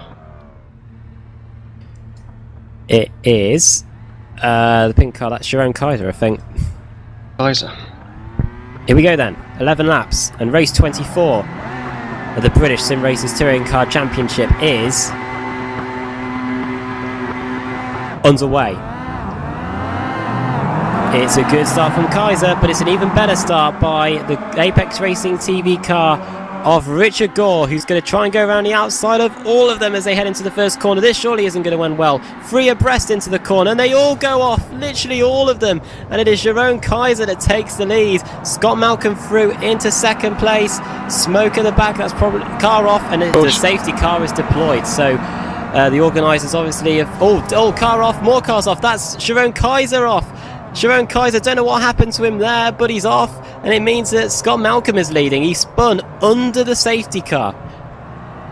Yeah, I'm going to see if I can dig that out on a little replay, see what happened there. Oh, and he's turning into traffic there a little bit, so yeah, in fact he turned right into his teammate there, so yeah, not the best. So he'll be gutted that we've caught that, and now just to shame him some more, we're going to oh, that's even not quite far enough back. So let's see that little start again, actually, because everybody under so much pressure. Poor Richard Gore on the outside there. I think he had one driver actually hit his braking point into turn 1, but the 3 cars on the inside just ploughed on straight, and he had nowhere to go, just get shoved out wide as well. Yeah, and it doesn't help he gets hit from the Oven Gleam Racing car behind, and then Kaiser just loses the rear end on his own. Like you say, the caution flag's out and he just spins there. Got another driver off through that tricky turn 2. Yeah, Irish, I think. Yeah, Kaiser stops himself the first time from going back on to the track, and then he's just trying to edge forward, and a few people are stopping, don't want to hit him. Then he decides to go, and he takes his teammate out with him. So yeah, a bit of damage on both of the Engine Direct's car there. So yeah, not great. Jamie Rushworth as well. He's a big victim in that. Let's see if we can jump back and see what happened to him. He's actually in the pits. So let's see what happened with his start. So looks like he got a good launch. Yeah, and he working to one of the laser tool cars. Oh, there's someone very out of shape as well in front, and yeah, just unfortunately just track blockage. And It was one of the Engine Oils Direct cars, the one that actually hit Kaiser later on, I think. Oh dear God, yeah, and Jamie just caught up in some more stuff as well. So yeah, Simon absolutely Field off as well. Everything went crazy there. What was Field off, and I think that was a bit of contact with Savidovic who was off, and then Richardson's at the back. Let's just have a little look. There was not quite sure what happened, but there was a Powermax car that returned onto the track. Was that a Powermax car? Or was that an Oculus car? I'm trying to see who that is. I'm afraid it was a Powermax car, but I'm not sure who it was. There's all three of them together. Was it Lopez? I don't think it was Lopez. just going into turn 1. Yeah, going into turn 1, just returns back onto the track, right into traffic. So not the best at all. Oh, I think it was Lopez as well. Yeah, just trying to spin the car around, just drive straight back in traffic as his teammate with him. Shocking, absolutely shocking there, I'm afraid. Yeah, now Jamie Rushworth in the pits. They're coming around to complete the first lap then. Under safety car, let's have a look at the order as they come across the line. Scott Malcolm leads from Steve Hefford in second. Steve Walker in third. Tim Mawson dropped down to fourth after that contact going into the first corner. Fifth, it is Paul Smith. Sixth, it is Robert Plumley. 7th, Richard Gore. 8th, Mark Johnston. 9th, Alex Malensky. 10th, Lee Thompson. 11th, Sebastian Job. 12th, Andreas Katz. 13th, Daniel Hunt. Stelin Chablewski in 14th. 15th, Lee Berridge. 16th, Pete Newman. 17th, Laura Bond. 18th, Daniel Kraft. 19th, Colin Steele. And then Stephen Burke rounds out the top 20. Wojciech Savidovic down in 31st. And with Katz up in 12th, this is a good opportunity for him to close some more points on the championship leader. Yeah, absolutely. Cats will need a really, really good, strong race now. I mean, with the restart, obviously they have less laps to try and get to the front, and I think he could close a lot of points up here. Svidovic had to pit there as well, so we were talking about Stevens being the safest, cleanest driver. Unfortunately, he got caught up in that, so that's a few instances that he wouldn't have won. It was actually Ellis who got hit by his teammate, so yeah. That's probably a bit of commentary cursing at its best there, isn't it? I think. Talk about him being the safest, then bam, hit by his teammate. That's what the guys in the YouTube chat were waiting for us to do, give him a bit of a commentator's curse, and then that will set him back to his usual ways. Anyway, working their way out of the final corner. We should get the 1 to go, I do believe, when we come across the start-finish straight, and it is Scott Malcolm leading the front of the pack, and started in 5th, he's now up into 1st, and Steve Hefford was in 7th when the lights went out. He's now in 2nd. Steve Walker started 9th and is now in 3rd. That shows you how much of a tangle we had at the beginning of the race. Safety car coming across the line, and the lights should go out on the safety car, and yes, so we'll be going green at the end of this lap for 8 laps of racing. And now certainly bunches the field up. Scott Malcolm, though, last time around to do at Charlotte Motor Speedway, I remember him spinning on the exit of the pit lane on cold tyres and taking out the guys at the front. However, completely different this time around. He's now leading the field with Steve Hefford driving for Oculus 360, a team fighting for the team's championship in 2nd place. It's going to be interesting to see what sort of tactics Scott Malcolm is going to use. Is he going to be going all out to try and take a victory? Well, I think certainly he's going to have to try. I mean, he's going to have 8 laps left at the race, so it's, really short time to hold on. Should be, I would think they would be safe from the likes of, Job and Katz and Chepelevsky to close in on them. There's just not going to be enough time to get through the amount of traffic that they need, so it's all going to be about these front 3 or 4 cars. Paul Smith, I would think, strong position. Steve Walker in 3rd. Steve, we know how quick Steve was. So yeah, Steve I think would be in a very, very strong position. Hefford is going to put the charge on Scott Malcolm as quick as possible. It's going to be tough for Scott. He's got an opportunity as long as Hefford and Walker, Mawson, Smith, they all start really battling hard. That could give him a little opportunity to maybe break a couple of seconds away, and that in the end might just give him the chance of an outside victory. Well, we've seen how hard it is to overtake, because you've got the run going into the first corner, then you've got practically single file through the S's sections, and then it's all about that run on the out of the Oak Tree corner. So if Scott Malcolm focuses on getting turn 1 and the Oak Tree right, then he should be okay to sort of hold off the rest of the field through the rest of the corners.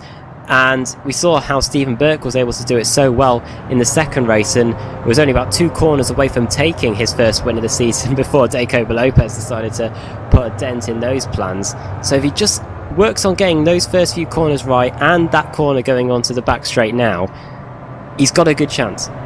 Yeah, definitely got a great chance. Let's just have a look. Well, Russell Lade jumped into the pits as well that lap by. We just saw it on camera as they crossed the start-finish line. I'm not sure what that was about. So he drops himself down to 29th place. Lopez has retired completely. Jamie has rejoined the circuit, but is way down in 28th place, a lap down after getting that toe back. They're all going to bunch up, so it's going to be a great race, I think, from here on out.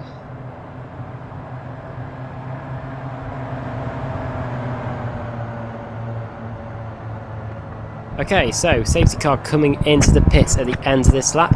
8 laps of racing here, and your top 10 is as follows. Scott Malcolm leads, Steve Hefford second, Steve Walker third, Tim Mawson fourth, fifth it is Paul Smith, sixth Robert Plumley, seventh Richard Gore, 8th Mark Johnston, 9th Alex Smolensky, and Lee Thompson rounds out your top 10. But 2 cars to watch out for, Katz and Job, 11th and 12th.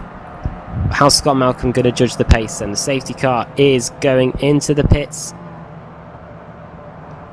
now. Oh, checking up a little bit there, so started to go just a little bit too early. Oh, he's backing them up. Now we're green. That's going to cause some disaster back there. Oh, there's somebody off in the background. I just see them go off. I hope they haven't spun into the pack. I don't see any major incident further back there. That could have been a disaster on the restart. Oh, I think that's Job off. Or Thompson. It might be Thompson, actually. Katz and Job side by side in the battle for 9th through the first few corners. Job in 10th, Katz in 11th, and Katz is through into 9th place after all that argy-bargy in the first few corners. Job trying to keep his car clean. That is, who's out in 11th? It's Alex Smolensky as well. So Scott Malcolm just able to hold on to his lead through the first few corners. He's only got a 2/7 of a second advantage over Steve Hefford, who definitely senses the lead already. He's going to the inside line as they head through the left-hander. And is he going to take the lead? He is. That's not a good place to try and overtake Steve. And he just slots back into second place behind Scott Malcolm. But great battling at the start there. Yeah. Oh no! Malcolm's lost it on his own. Malcolm into the tyre wall. He just about recovers it. He's going to rejoin in, what's that, 5th or 6th place. Makes it very tight around the oak tree right now. Thompson in and around that area of the track at the moment as well. I think it was Richard Gore actually who got caught out at the start there on the restart. He's down in 34th place, was about 6th or 7th before that. But Thompson and Sebastian pushing each other down the straight there, just trying to give themselves a little bit of extra momentum. But yeah, Malcolm there, any chance he had, has just gone out the window. He just ran a little bit wide, caught his wheel on the grass there, sent him round. It's all about Hefford now. Can Hefford hold on from Walker? These two, I would think, I wouldn't say fairly evenly matched actually. Hefford is good, and but I think Walker's just about got the pace advantage on him, so it's all going to be about whether or not Walker can actually get a clean move done. Hefford goes defensive into turn 1 as well.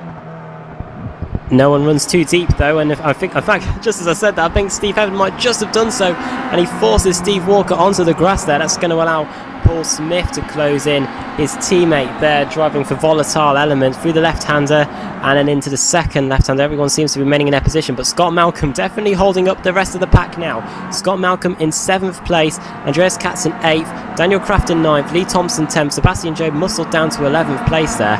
And Scott Malcolm is definitely holding these guys up, and it's definitely hampering Andreas Katz's race, as he can now see Mark Johnston heading off into the distance. And there's not much Andreas Katz can do now through these few corners now, Alex. He's got to set him up out of the oak tree ready to get a move done. Yeah, that's it. And I think, you know, Malcolm perhaps not comfortable through this section of the track and will be a little bit more hesitant, being what happened the last lap, and just about keeps it inside the track limits this time. And yeah, Katz just sort of sticking his nose in there. That's not going to help his exit, but it's still way quicker than Scott Malcolm, so he's definitely going to get a run. further back, they're pretty much line astern as well, and I just don't think anyone's going to get a run on anyone. Just they're all sort of drafting up to each other. Here comes maybe Dan Hunt on Sebastian Job though as well, but Katz is up and past Malcolm. And Walker is up and past Hefford. Hefford down to second place. It was a good move from Walker. He set him up down the back straight, used the slipstream to great effect, and was able to get past the Oculus car into the left-right section, the roller coaster section at the end of the lap. So that's knocked Hefford down to second. Just watching a little replay of that back, I thought we couldn't miss that opportunity to see the pass for fast for the lead. But yeah, like you say, just got a great draft. The volatile car there looks very, very quick in a straight line, and it looks like Mark Johnson and that were having a great battle as well there. So yeah, great pass by Walker. Indeed, Johnston and Plumley in 5th and 6th. Katz is now through past Malcolm. He's up into 7th, as is Kraft, as is Lee Thompson. So Scott Malcolm down to 10th place. And now it's the turn of Sebastian Job to try and get past Lasertall's car. And Job has a look down the inside into left-hander. No room there.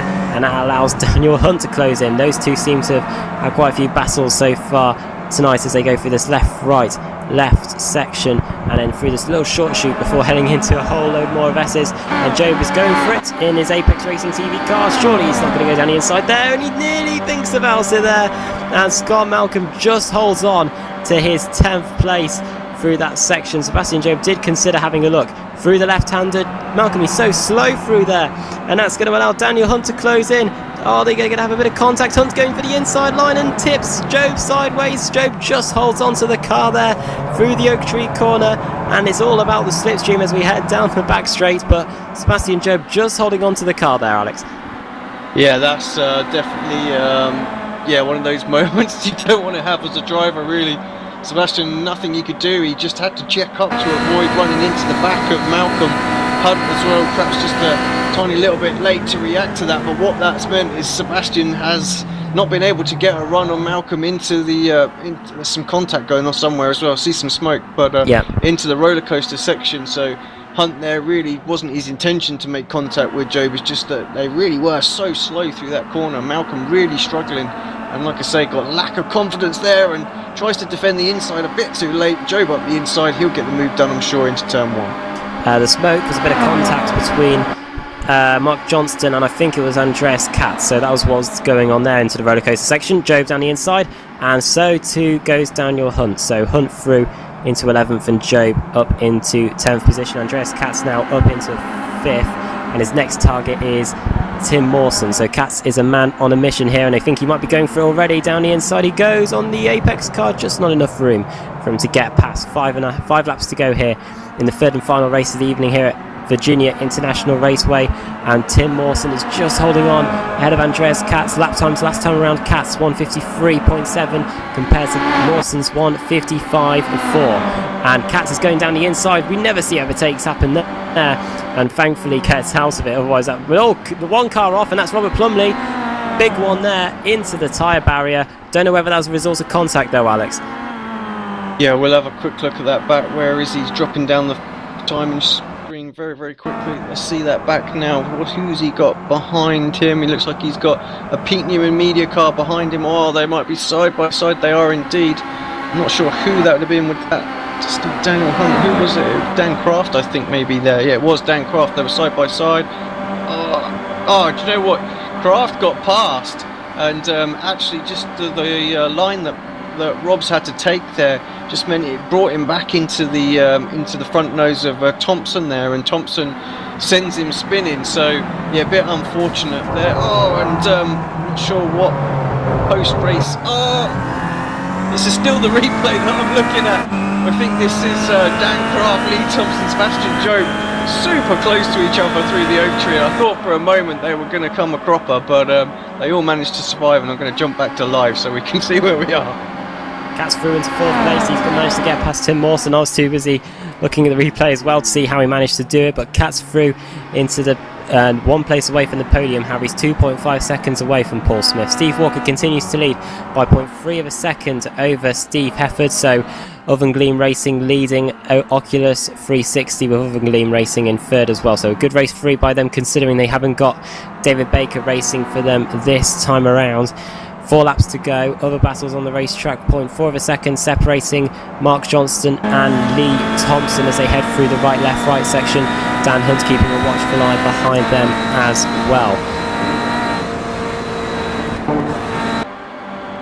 Yeah, a lot of little battles going on at the moment. Hunt trying to get onto the tail of Lee Thompson here. These guys have been battling pretty much all 3 races tonight, so... Yes, indeed, through the left-hander, it's very important to get this corner right as Mark Johnston nearly puts a wheel into the grass there, and now it's through the oak tree bend and out onto the back straight. All about getting the run now down the straight, and Daniel Hunt's got a very good run on the exit there. He's right on the back of Lee Thompson. He's going to pull out just as we head past that pit road on the left-hand side, and now he's going to be right with Lee Thompson as they head over the top of the hill. Who's going to have the bravery and the commitment into the left-right section, the roller coaster section, on the brakes, and it is Daniel Hunt through. Lee Thompson down to 10th, and Daniel Hunt through into 9th position. He can now set his sights on Mark Johnston and Sebastian Jobe. Apex Racing TV 6th, 7th, and in 10th places now. So great result from them, and Jobe is shaping up wide from Johnston there. Majorly got a terrible run out of that last corner. That's let Hunt and Thompson straight past as well, not even able to defend at all. So 8th and 9th for those 2 drivers now, and Apex cars are in front of Jobe and Mawson, exchange positions, I think, there. Yeah, Sebastian Jobe through into 6th place, Tim Mawson down to 7th.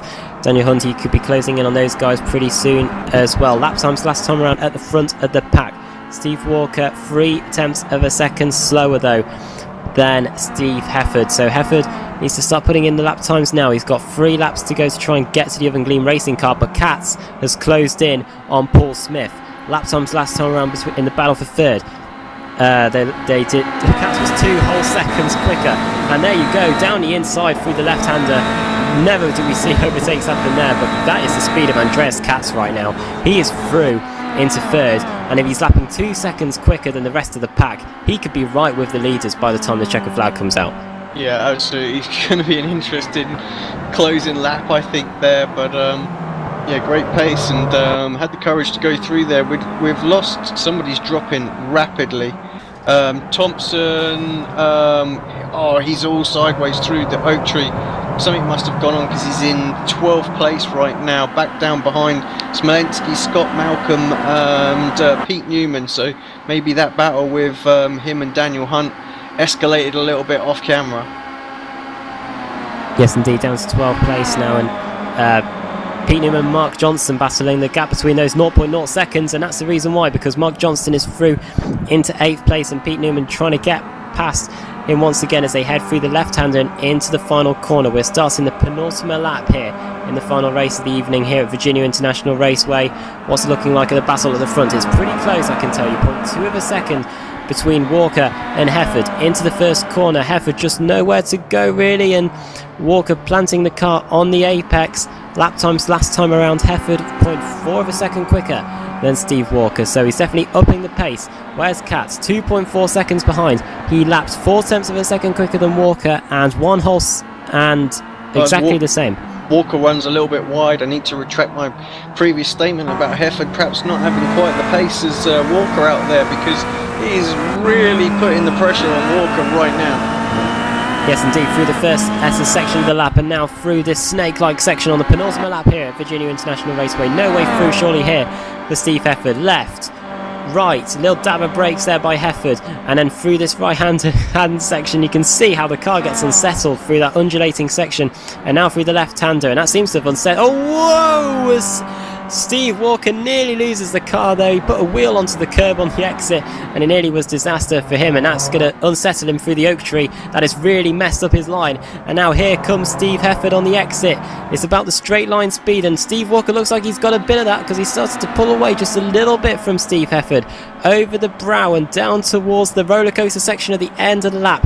Hefford is defending the inside line. It's going to be Hefford going around the outside. Who's going to be latest on the brakes? Into the corner, and it's going to be, whoa, crisscross undercut move there.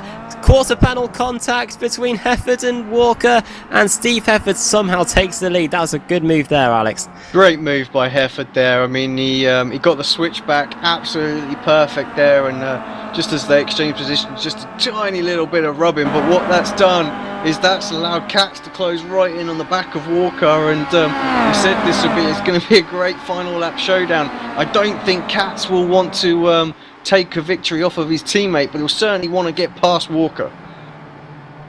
Well, could it be like race 2 where Adeko Lopez just came out of nowhere and nearly took the victory away from Stephen Burke through the left-hander then, and it looks like Steve Walker wants the lead back as they head through the left-hander. A fantastic freeway battle for the lead then on the final lap of the final race here at Virginia International Raceway. Steve Hefford just holding on ahead of Steve Walker. Walker had a look down the inside there, but there was no way through. Now through the S's section at the beginning of the lap for the final time, and Katz has got so much speed underneath him he doesn't know where to go. Now we're heading into the snake section at the end of the halfway around the final lap here. There's a massive pack as well, which we haven't really been able to cover. I'm going to jump back to the lead in just a second, but I had to show that. That is ridiculously close there. So, they're all off. Walker takes the lead and Hefford goes off, and that's going to allow Katz to go around the outside. Katz through into second place, and surely that's going to mean that Steve Walker is going to be on the defensive out of the Oak Tree section. This is surely Andreas Katz's best opportunity to take the lead. Yeah, he's going to surely get a run now. Very, very close. Kraft looks like he might even be able to get a run on Hefford there. Here comes Andres, side by side into the roller coaster section. I think he's got it. Has he not? Here comes Walker late on the brakes, and he does it. Andreas Katz takes the lead. Wow, a few laps ago he was 3 seconds behind the top 2, and now he's taken the lead. That is a fantastic drive from Andreas Katz, and unless he doesn't make a mistake into the final corner, he goes wide on the exit. Is this going to be a photo finish to the line, Alex? This could be incredible. Checker flag in the air. Walker's race. Oh, this is going to be so close. Just not quite getting enough drive, is he? Oh, great race there. Gutted for Hefford there. Just put a little mistake there, and victory went away. But still, he got himself a podium position. Holds on from Dan Kraft. Let's have a look at this battle further back. Oh, they're all crossing the line, so I'm a little bit late on that. But that was an epic battle going on there. 5 or 6 cars covered by about 1.5 seconds there. Andreas Katz 21st to 1st. Sorry, your own Kaiser as well. That was close. Just having a look. Still some little battles going on there. This is Robert Graham trying to get past Steve Richardson before the line. Doesn't quite manage it. It's just not long enough, is it? That run from the final turn. Drivers make a mistake. We saw when Sebastian went wide. Everybody just got alongside by the time they reached turn 1, not in time for the actual start-finish line. So, yeah, I have to say, Katz was pretty lucky there, because had that been one more lap, I think Walker might have been able to get back past. But what a great race! 0.069 separating Katz and Walker at the end there. Steve Hefford, who had the lead for about half a lap, ends up finishing in 3rd place, with Daniel Kraft fighting back from 34th on the grid into 4th place. 5th, Paul Smith. 6th, Sebastian Job. 7th, Daniel Hunt. 8th, Pete Newman. 9th, Scott Malcolm. And in 10th, it is Alex Malensky. 11th, Lee Thompson. 12th, Laura Bond. 13th, Stelian Chepelevsky. 14th, it is Mike Furnison. 15th, Simon Field. 16th, Stephen Burke. 17th, Ashley Blake Hood. 18th, Wojciech Zawidovic. So after making that pit stop when the safety car came out, he managed to scrape a top 20 finish. Wonder what's that's going to do to the championship. 19th, it is Julian Janowski. 20th, Mark Johnston. 21st, Colin Steele. 22nd, Jerome Kaiser. 23rd, Jay Wright. 24th, Eckhart von Glan. 25th, Stanimir Zuzov. 26th, Steve Richardson. 27th, Robert Graham. 28th, Richard Gore. 29th, Andrew Whitehead. 30th, John Roberts. 31st, Ellis Stevens. 32nd, Martin Brandon, and then the cars a lap down or more. Tim Mawson, Lee Berridge, Jamie Rushworth, who's had a bit, just to say, an awful night. Then Robert Plumley, Russell Layla, and then Adeko Lopez, all involved in contact at the start. Well, Alex, change of layout for the British Sim Racers Touring Car Championship, and I think that it's done the championship a world of good. 3 fantastic races.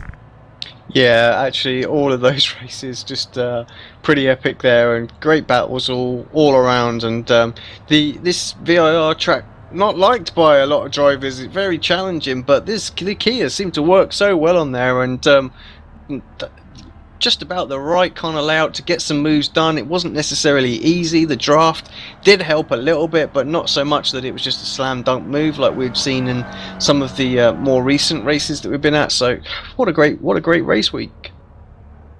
And I think the driver of the night really has to go to Andreas Katz, 4th in race 1, 3rd in race 2, and a race 3 victory. So definitely the most consistent, and it's going to do his championship a world of good. Oh yeah, absolutely. I think he's going to be right on the tail of Svidovic now. I mean, Svidovic still had a pretty decent result, it's fair to say, so might still hold on to the championship, but those points are definitely closing down, and definitely a lot of points ready for Katz for the for the showdown at the end. And yeah, let's just see who is available for a little interview, Adam. Who do you want to get hold of first? Katz, your driver of the day? Yeah, let's have a word with Andreas Katz then.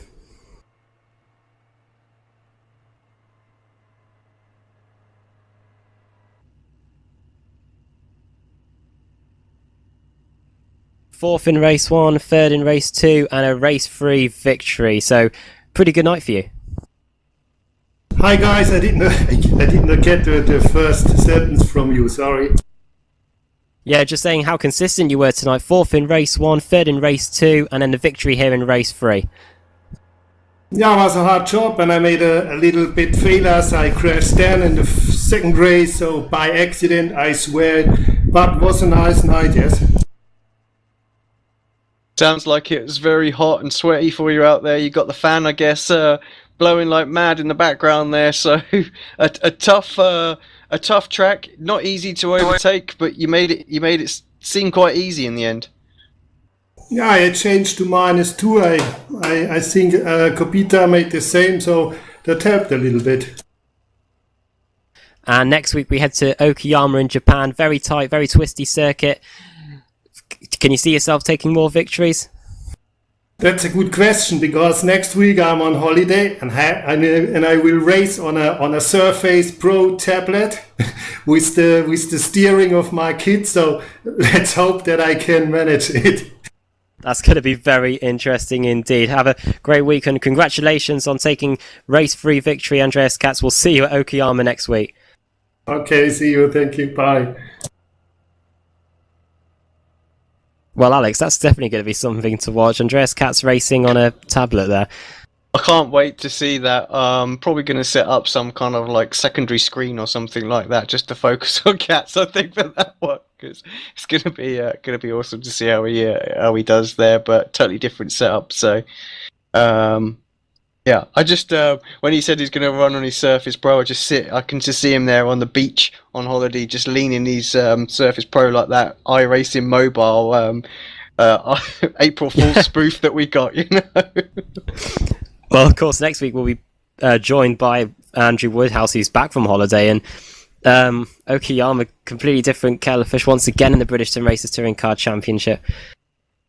Oh yeah, I mean chalk and cheese really from what we've had today. Very, very short straights. Going to be even more tricky to overtake. I think we'll see a lot of late moves, maybe going into that sort of second hairpin section before the left-right tight area. So it's going to be really, really tricky for guys to get past, and I think we might see the odd coming together there and some heated tempers, because yeah, that's just the nature of the track, I think.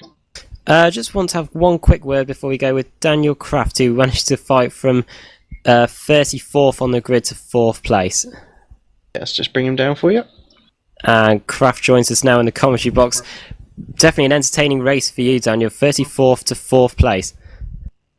Yeah, no, it's a great race. I spotted some gaps and positioned my car well. On lap 1, I think I went from 34th to 18th. So I was quite lucky, but I took my chances where I could, and it was good fun. How was the car handling? Because in the first race, it did look like you were a bit all over the place, especially through that left-hander before the oak tree bend. Oh, really? I felt like the car was handling good. Say in race 2, it was probably my worst race where it's handling.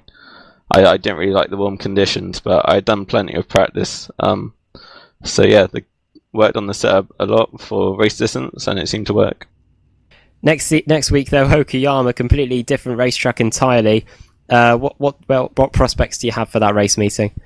I'm just going to hopefully chip away at the top tens, see whether I can get myself eventually into the top 10 in the standings. That's my aim. It's a long season. I've given everyone a 6-round advantage, so I'm just going to try and play the long game. That's why I was so gutted about getting crashed out in race 2.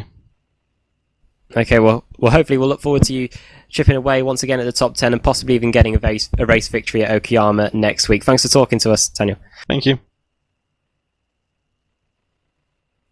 Okay, Daniel Kraft there, talking about his 4th place in race 3. And Alex, would you agree Andreas Katz is driver of the race meeting? Yeah, I think so. To be fair, been very consistent all night long. Huge pace in that last race, definitely the quickest out there. Even when other drivers got past, they weren't able to get into the 52. So fastest man on the circuit, that last one.